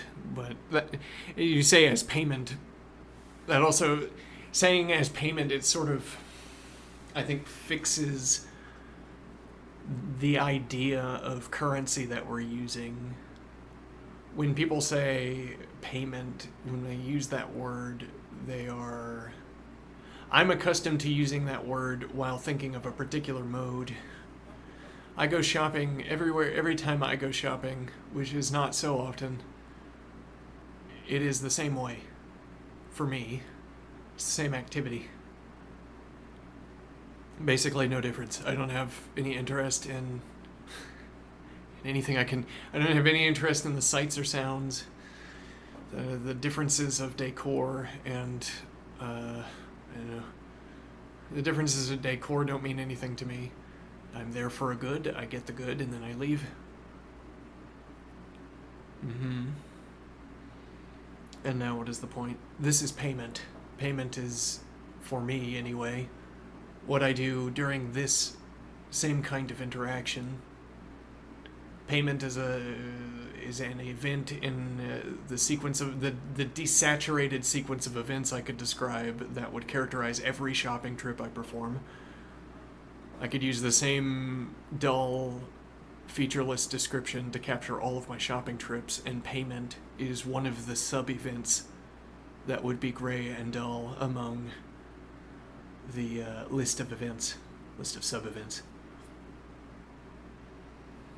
Okay, and now you say that people would cut out pieces of this newspaper and use it as money, or use it for payment, but that sounds like you're saying then this piece of paper would get incorporated into activities in the same way that money gets incorporated into activities, the payment activity. Okay, now that could be the case if people cut out this column, this piece of paper, and when they were engaging in their own payment process, that's what they took out of their pocket to hand over. Then that would be the newspaper column being used as money. If instead one chess club said, we've accumulated quite a library of these, some of them are out on loan to other chess clubs for analysis. Well, it's the newspaper was the paper that we had for the newspaper was not of uniform quality, and some people got worse paper for their newspaper columns, and now they can't reference those games as readily. They're afraid to take them out of file because they might crumble, and they wouldn't have their own original copy anymore. But we got one of the good ones, and we collect good ones. We do favors, we analyze games for people who come in with copies of this column. Like, one of our members comes in and says, you will perhaps be surprised to know that I acquired a copy of such and so date column entry for the chess column. And everyone would say, oh, that's a spicy one. We don't have a copy of that one. I say, I hear the resident expert, resident FM. I hear the resident IM is going to be in. Would you be interested in trading? Would you be interested in bringing by the column and we can have a chat about it with the IM? And the person excitedly says, "Yeah, we could have an analysis session." And then says, "Yeah, that's typically what we do in exchange for columns." So then you bring in the piece of paper, and you hand it over to, you bring in the piece of paper and you hand it over, and then you perform an analysis session. It's a little bit like you rendered payment for an activity, but you didn't, because it wasn't the payment activity.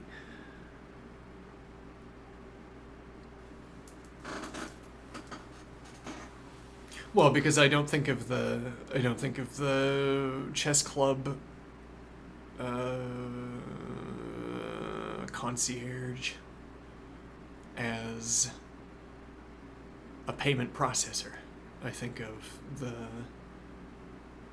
chess club leader as, I don't know, a friend, frequent company, and the activity of handing over a column so that we can perform an analysis session on it is one that we share regularly.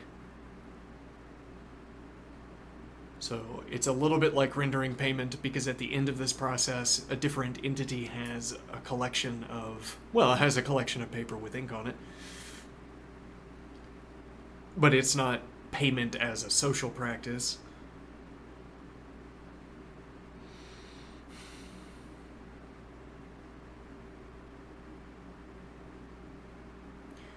Now, a tournament comes up, and you have to pay up ante. If you're going to send a participant, you have to put up a column, and a panel of judges will say whether that column is of adequate value. And we have a database. We keep a database on paper, yes. Big fat stack of fine, high quality paper. The big club registry, where we keep track of who owns which club possesses which columns.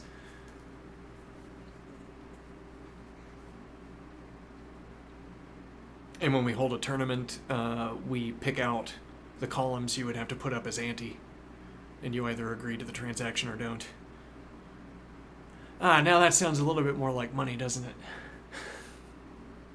it? Now these pieces of paper, which are ostensibly the subject matter of this discussion, are behaving more like money. They're objects in our activities that are more like money.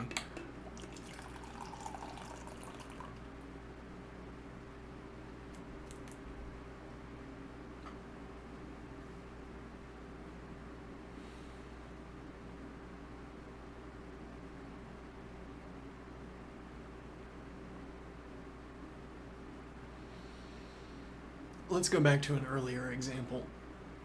I have a chess book. Not literally me, this is an example. Suppose I had a chess book, and in this chess book I had a collection of games with sidelines. Alright? A different avenue of getting at the role of these sidelines in the book would be to talk about the hours of amusement you can get working through them. As it were, they're the encoded experience of working through them.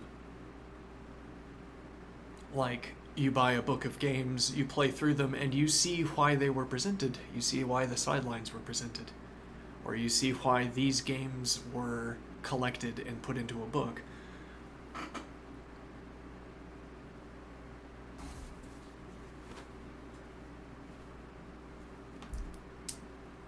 But in our example, we have a game. Okay, we've turned to a page of the book, and on that page there is a game, because that's what the book contains. And what it means for a book to contain games is that there are pieces of paper bound together, and printed onto those pages are games. Okay. And now we have natural language interspersed among the sidelines, where at the beginning of the book, this natural language is designed to explain the swing of my syntax, the twang of my move selection,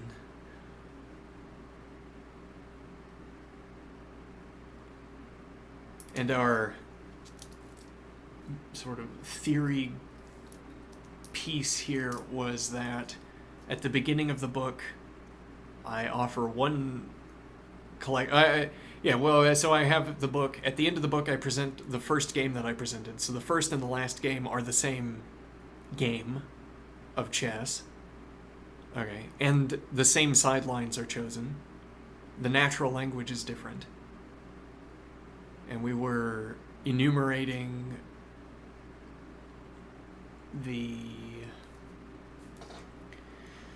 so we were saying the book could teach positional principles, and then as the last game for analysis yields those positional principles as tools for sentence construction, I guess, for explanation.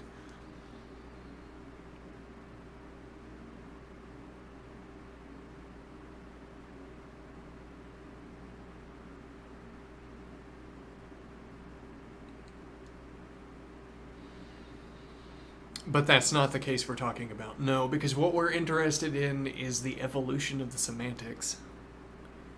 The point is that the role that a sideline, that the selection, the presentation of a sideline serves at the last game differs from the role that it serves in the first game. Because what we mean, the semantics that surround the presentation of a sideline evolve over the course of the book.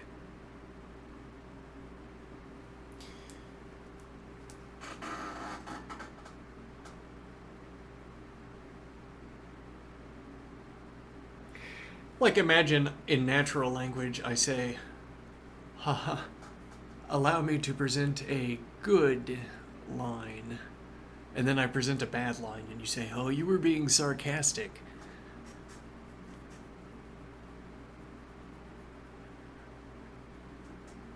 How do you know? Have we arrived at such a common way of speaking that you can detect sarcasm in my sideline selection? Or I don't put any natural language in, I choose a sideline and you say, that was sarcasm. But what does sarcasm mean?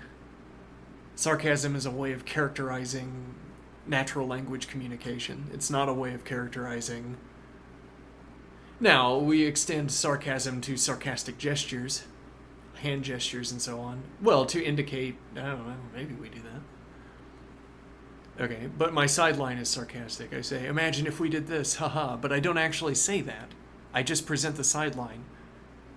And the sideline is saying, imagine if we did this, or even this minces the word. You present the sideline, and then you feel a certain way when you're reading it, and then words pop into your head is also a way of characterizing all of this. But the point is that a sideline can be presented and elicit any kind of cultivated response.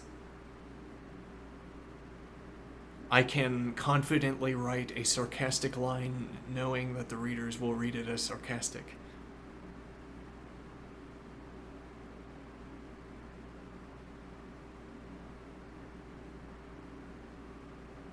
And now when I say that the semantic role of the sidelines or the semantics for the sidelines have evolved, I mean that the reason if we start a conversation at the beginning of the game and we continue that conversation through to the middle of the game, and then I present a sideline, that is the next communication in a sequence of communications. And that sequence began at the beginning and crossed over all of the intervening observations that I made. And now we are in the midst of a conversation. When I present this sideline, what am I saying? And that depends on our position in the conversation. So the point here is that we tighten our agreement concerning where conversations lead. And then when we continue to agree through a conversation, we arrive at a different outcome. We arrive at a different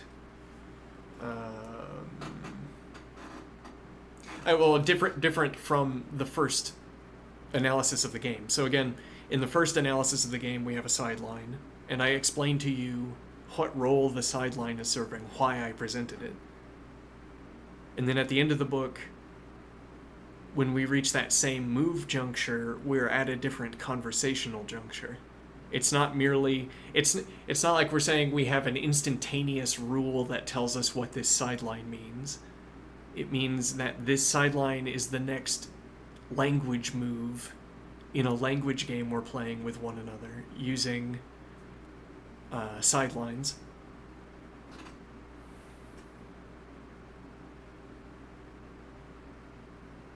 We might be able to distill a rule, an instantaneous rule, that tells us what this sideline means. Or, yeah, I mean, we could write a function that outputs a string that contains the text that says this sideline is about such and so, and we would satisfy ourselves thereby, supposing we made the machine for ourselves.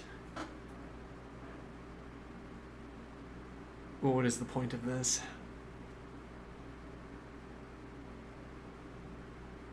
Instead, we're trying to think about the meaning of the sideline as its role in the conversation, where the conversation itself subsists in such sidelines. The sideline is, as it were, the substrate for the communication. It represents its own position in the communication, or in the conversation, rather.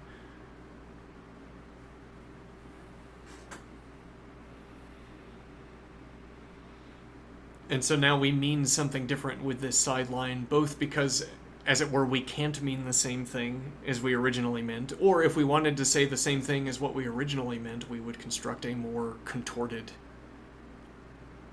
sideline. Like, for instance, if I wanted to illustrate an edge case in our mode of communication, at the beginning of the book, when I showcase an edge case in our communication, I could pick anything, because everything is edge cases. We have reached no agreement concerning how sidelines are to be used. Okay, over the course of the book, I run into a case where the syntax is ambiguous, where I present a sideline and I say, this could be a conversational move that goes in two directions and we have to choose one. Or rather, I've already chosen one. I made this conversational move to represent that conversational direction, but I see that it could also be interpreted in the other way. Then I include a natural language comment to select. Okay, now that's an edge case, much like, I want to say, of a type with the original edge case that motivated natural language interjections. Everything is an edge case in the original position because we don't have a shared mode of communication. We work through edge cases weaving in natural language, and then if I want to engage again in the activity of arriving at an edge case and explicating it, which is what was the original activity, I can't arrive back at that same position because it's no longer an edge case. I have to design a different edge case, find a different edge case to use as an example, and then I could engage in the same activity of elaborating on our mode of communication by examining an edge case.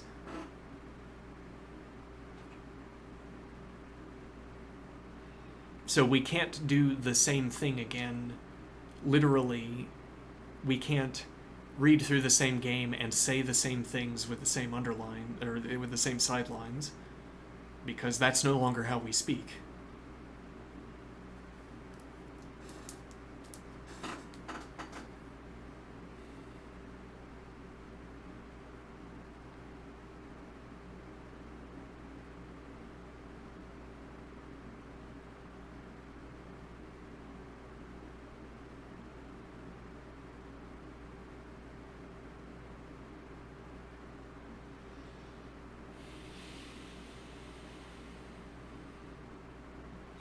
How does any of this apply to all the way back to the opening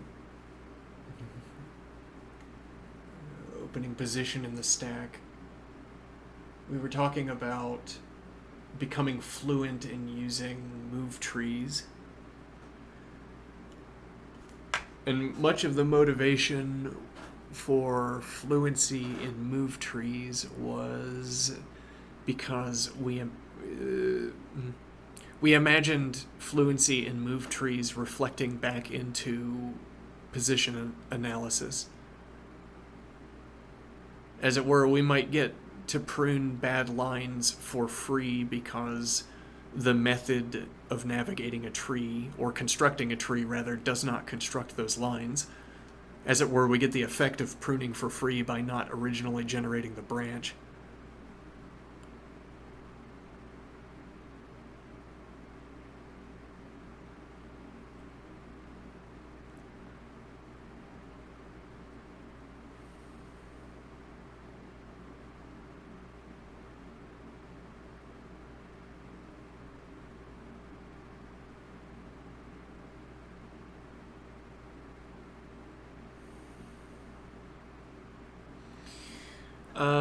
So the idea would be,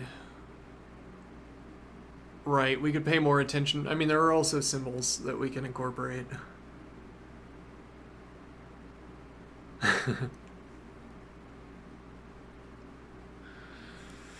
That would be yes, in my paper town. I'm imagining a book in Paper Town. Okay, the book that circulates through Paper Town is, I'm thinking like typography systems. Systematic presentation of typography systems. Okay, popular book.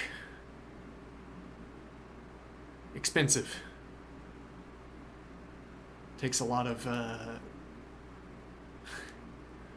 I guess you have to adjust the printing blocks regularly. But okay, what it presents is sort of featureless systems for representing ideas with common typography symbols.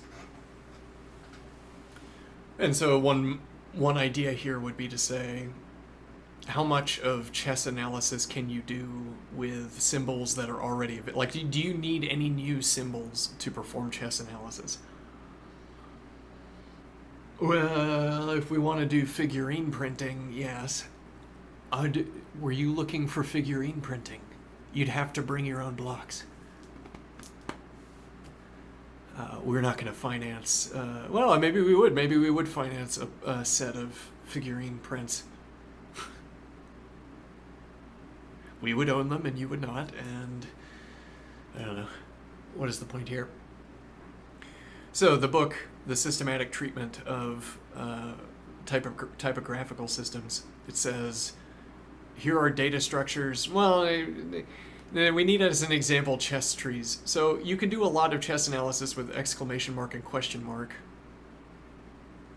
And then double exclam, yeah, so one exclam, one question, two questions, two exclams, mixed exclam, question. And the exclam and question marks are readily lying around because they're used in newspapers, which is the foundation of our society. It's, newspapers. So the standard typographical set is readily available. Okay, and the idea is that, well, if you have a hobby, which is one of the most popular activities in Paperville, is having a hobby and then reading about it in newspapers,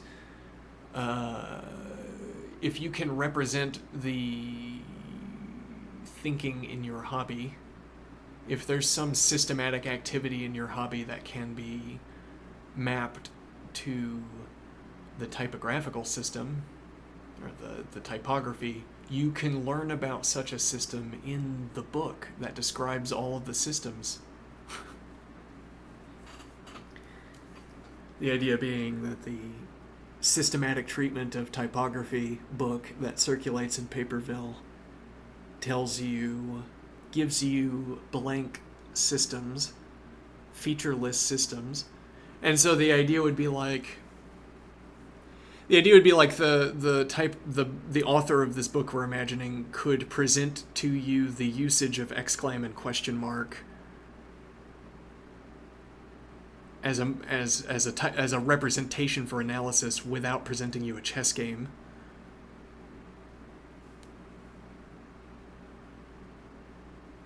So could give you the idea of using merely these two symbols to encode information cheaply, as opposed to the idea of interjecting after every good move with good move, which takes ink space, which is expensive. It's the only thing that's expensive.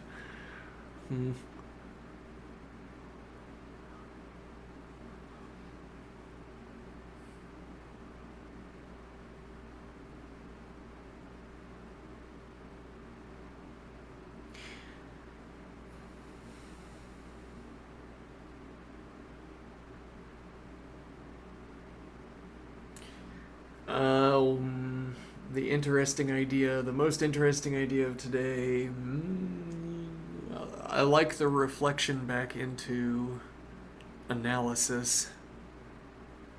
I like the idea that the mechanics of tree construction and navigation would come to be reflected in even your gameplay, but come to be reflected in how you analyze a position.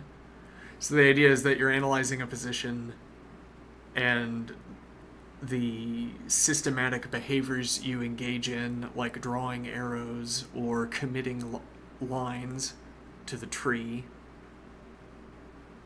this would be...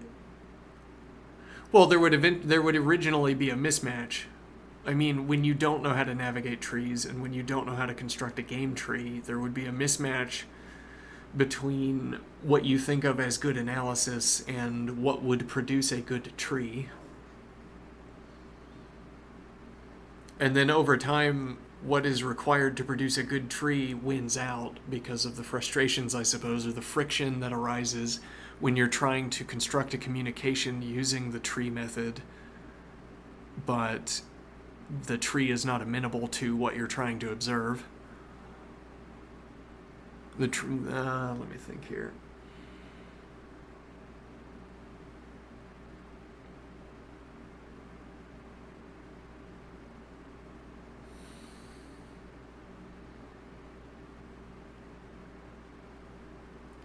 This would be like if you took a recording of yourself examining the game and you had to design a tree to give examples for what you were talking about earlier. Okay, so you have your own game, your own chess game, you provide commentary, and then you have to come up with sidelines. And even you might give yourself sidelines in the recording where you're doing transcription off of a recording. But you have to come up with sidelines that represent the opposite. Like if the speaker in the recording says the queen side is weak or whatever, or these advances are available, then you could figure out a sideline that shows why an advance is available. Like the reader might think the advance is not available. So I, in shorthand, say the advance is available by saying ... and the advance, and no further move. All right, and now to elaborate on this shorthand, what do I say? Well, so the transcriber is reading this and saying, a reader might suppose that the advance is not available because it appears that there is a tactic, easiest example. There appears to be a tactic that would prevent the advance, but this line will show that that tactic is unavailable. So if I present this line, I head off any confused viewers or readers at their confusion. Or if I think that all the readers can see that tactic, I merely make the gesture of showing the advance in ... text to observe the advances of it. Yeah, also the opponent plays a move. Let me think here. The opponent plays a non-obvious move, and then in ... text I say the Okay, the white player can make the advance. Black makes a move you don't understand. In ... text, I put that white can make an advance. Okay, and then that's meant as an explanation for why the not obvious move was made. It acts against the advance. Now, merely presenting one move is a stand-in for the observation. It's a stand-in for an observation about the state of the board. That presenting a single move, a single step, what is the word? I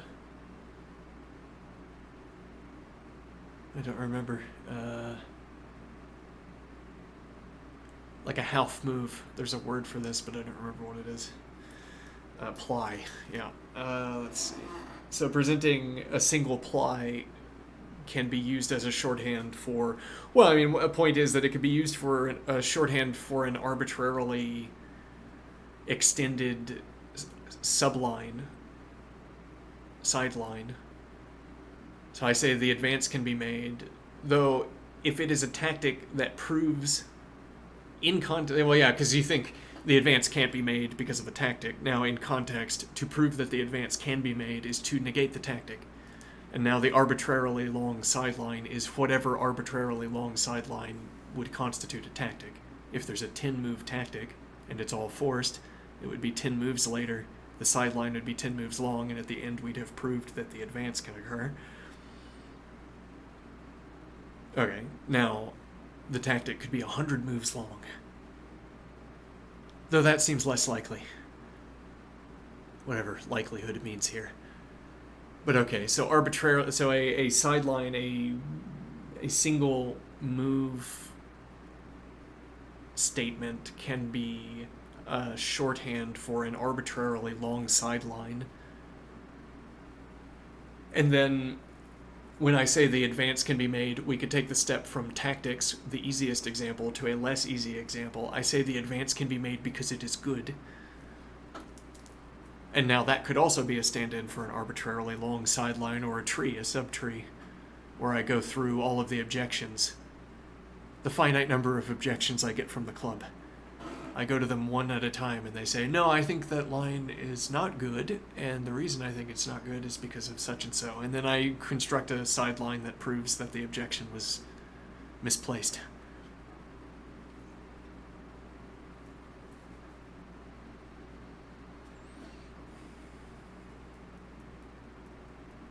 And that would be the way that a single move entry in a column could be a stand-in for an arbitrarily long sideline where the sideline is not tactic, not a tactic.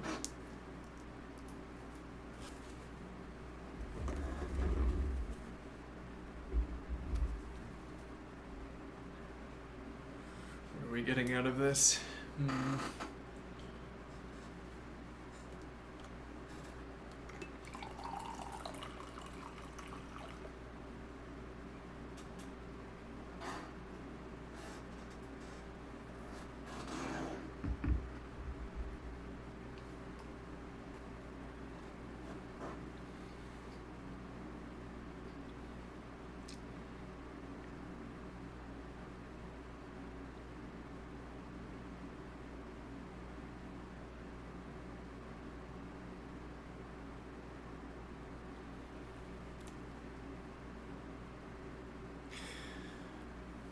In that case, the single move entry in a column is a shorthand for saying that a line is available, but in a different conversational context, the syntax object of the individual move entry could serve a different semantic role. The object of the one move entry, the one ply entry. Let me think here.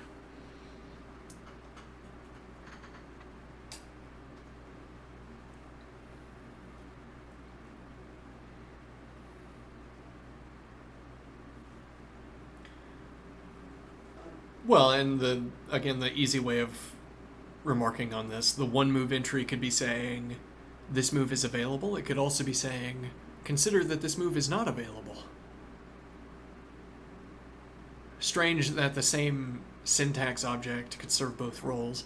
Well, it's not the same instance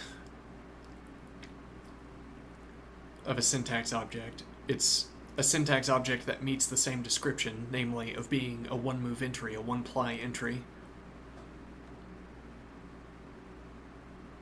But okay, if we had, as it were, a data object of the one-ply entry, that can serve a role in different...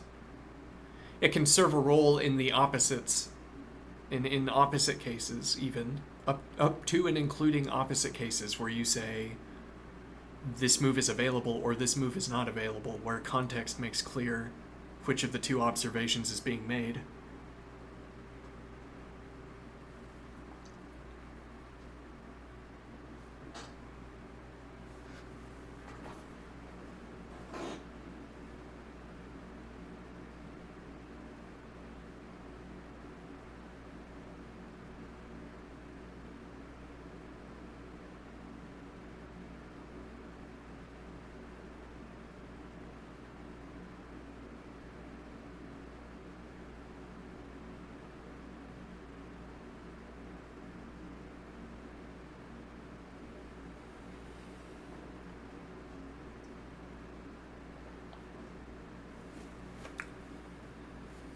Okay.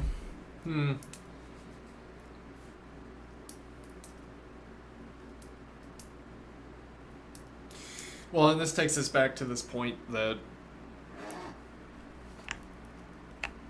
if we look at the end of this line,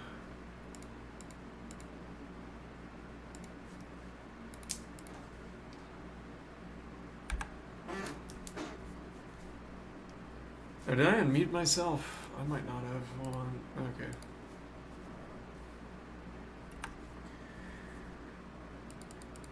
At the end of this line, if we stop abruptly, that itself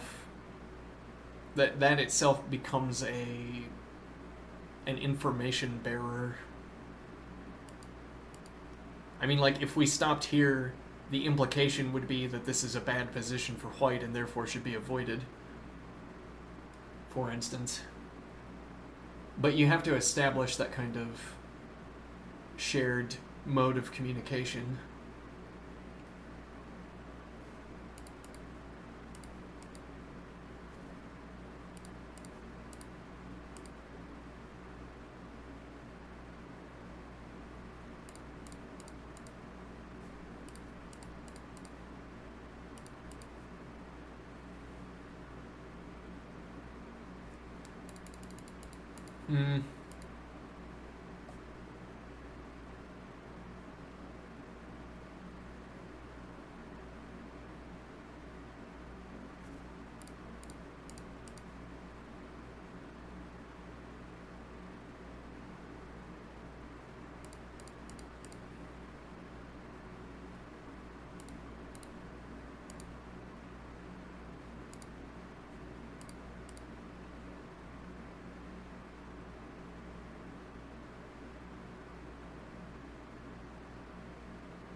It says notably not yet defended the pawn.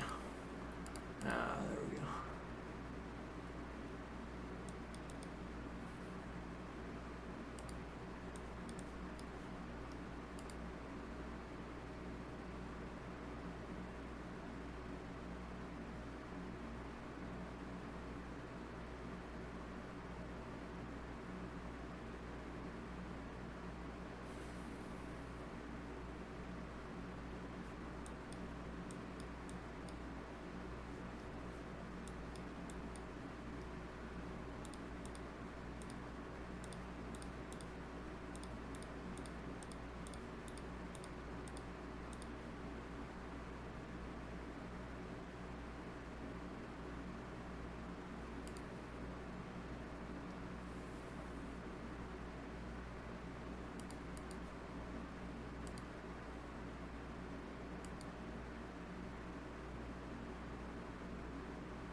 Yeah.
This has become an impressively bad position for black, I think.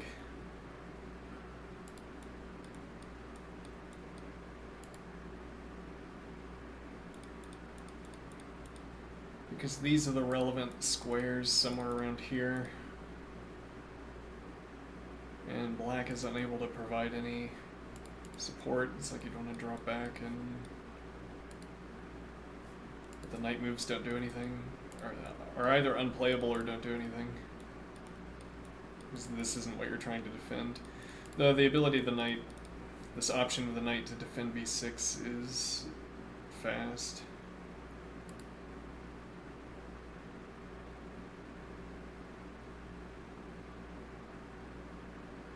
And the question of whether white is looking to play c4.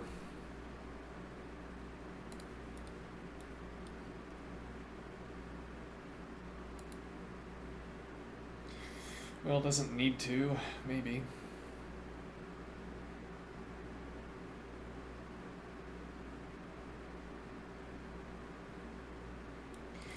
I could even drop bishop back and you still can't advance.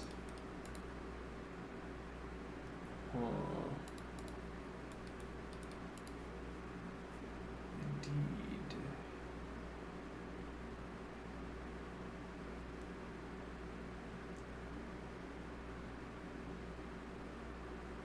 I think I'd rather develop my knight, though this is a development routing for the knight.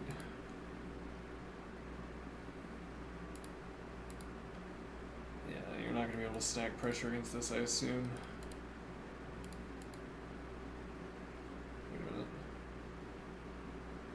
That's not correct, hold on. We could pass through here. Oh yeah, that is the move, yeah. And now, rook development move.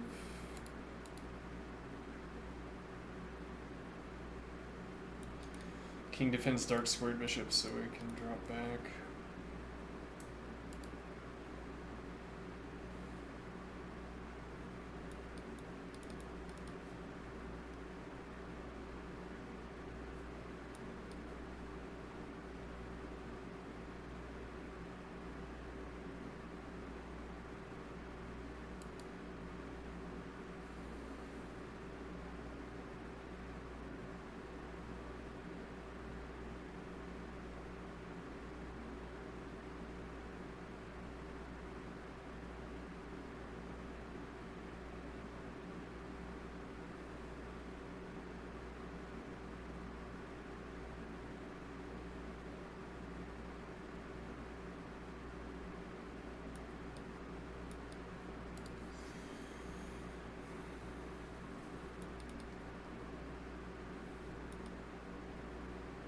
Hmm.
Yeah.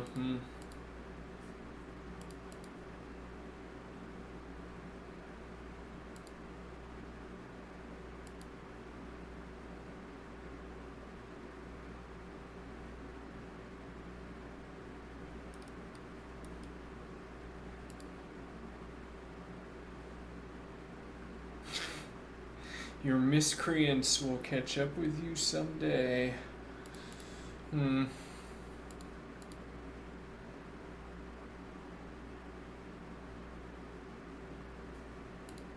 Not today. Let's see here. Rather. Yeah.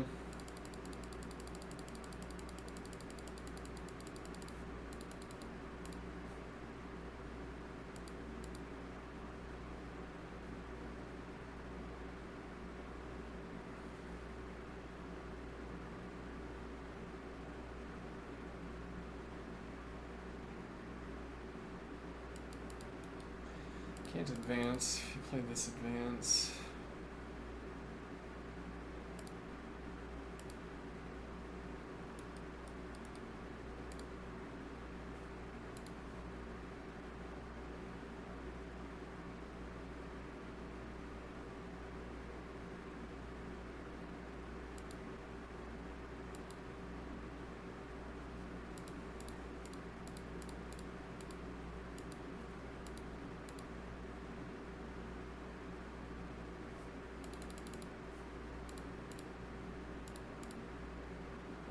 Pawn is pinned.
I mean, chess does provide a way. It can be done. Well, no, because you need a minor piece somewhere in here or to bullet to get the bishop in. Well, actually, though, if I play...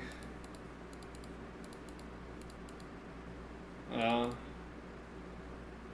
eh.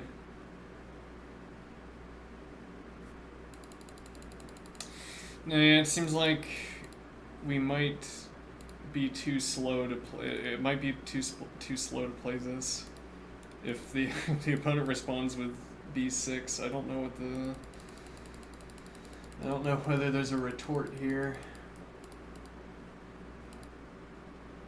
Oh well, no, you just can't do that because we would take the bishop, notably. And that changes the calculation. This is currently on pre.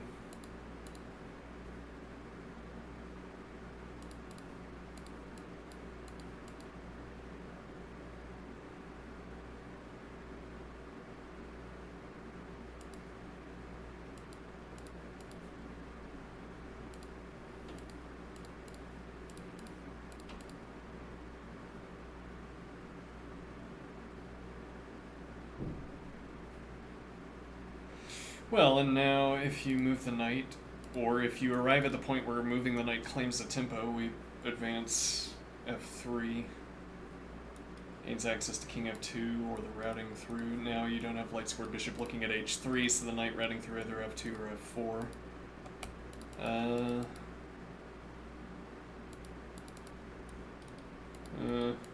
Unclear.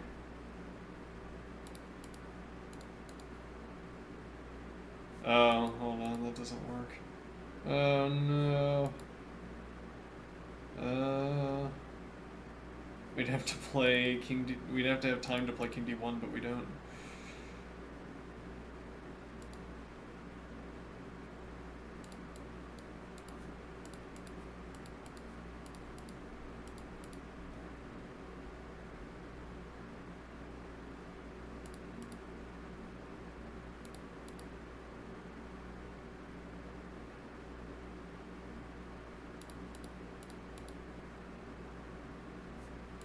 Nope. Incorrect. Let's see.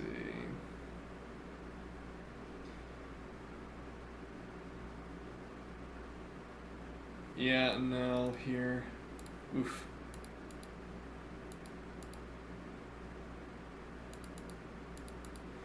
If we don't do the bishop, but instead like c3.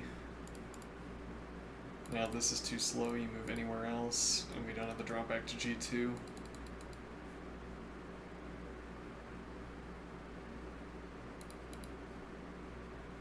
Uh-huh.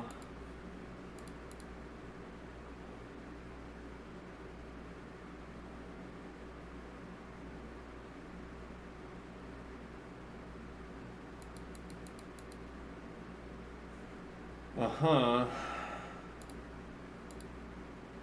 Now, if you try to claim tempo, but this, yeah.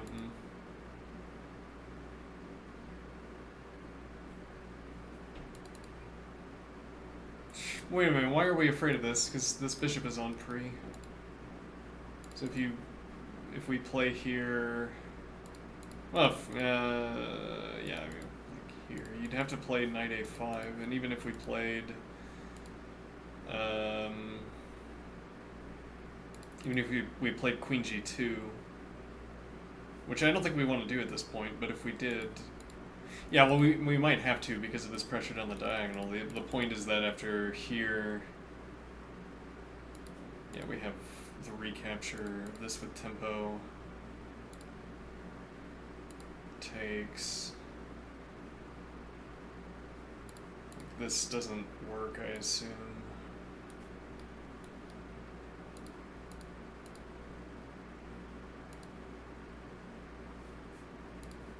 You don't claim tempo.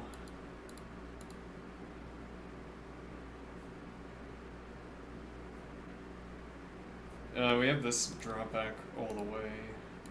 But yeah, maybe this isn't worthwhile. Like, even this blankens up material. So you'd have to find a way to do this, yeah, here.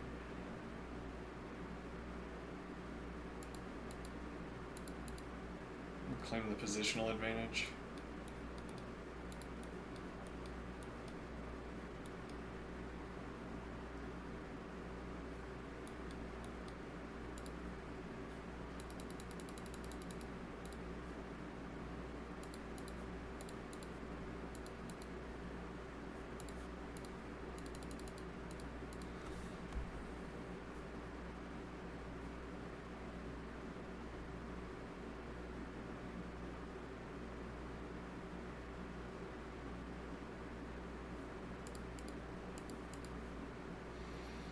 Hmm.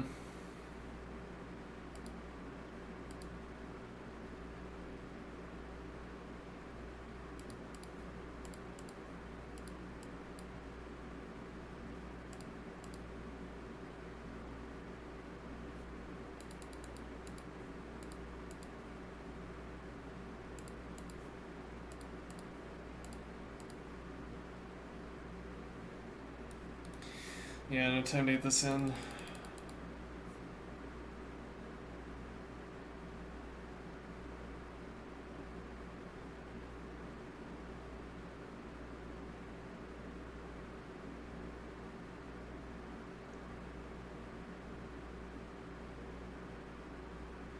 And an idea of playing c3, which doesn't feel so good. Or, yeah, this seems even more awkward. The point being that now, well, you just order this first. 'Cause the only reason you have to spend the tempo on the knight first is because we have the diagonal.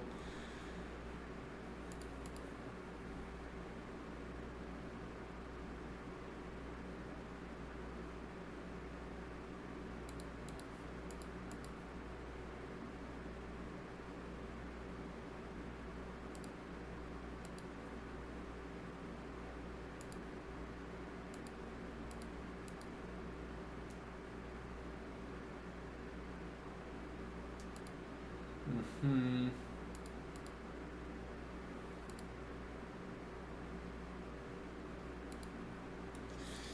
Yeah, don't have the time.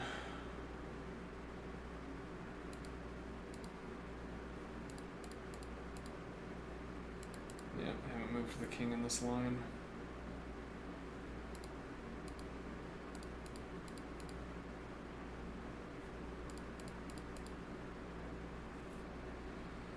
Well, chess provides a way. We get our queen where we wanted to go, maybe. But I have to give up a piece to do it. Anyway, I will be back at some later point. Okay.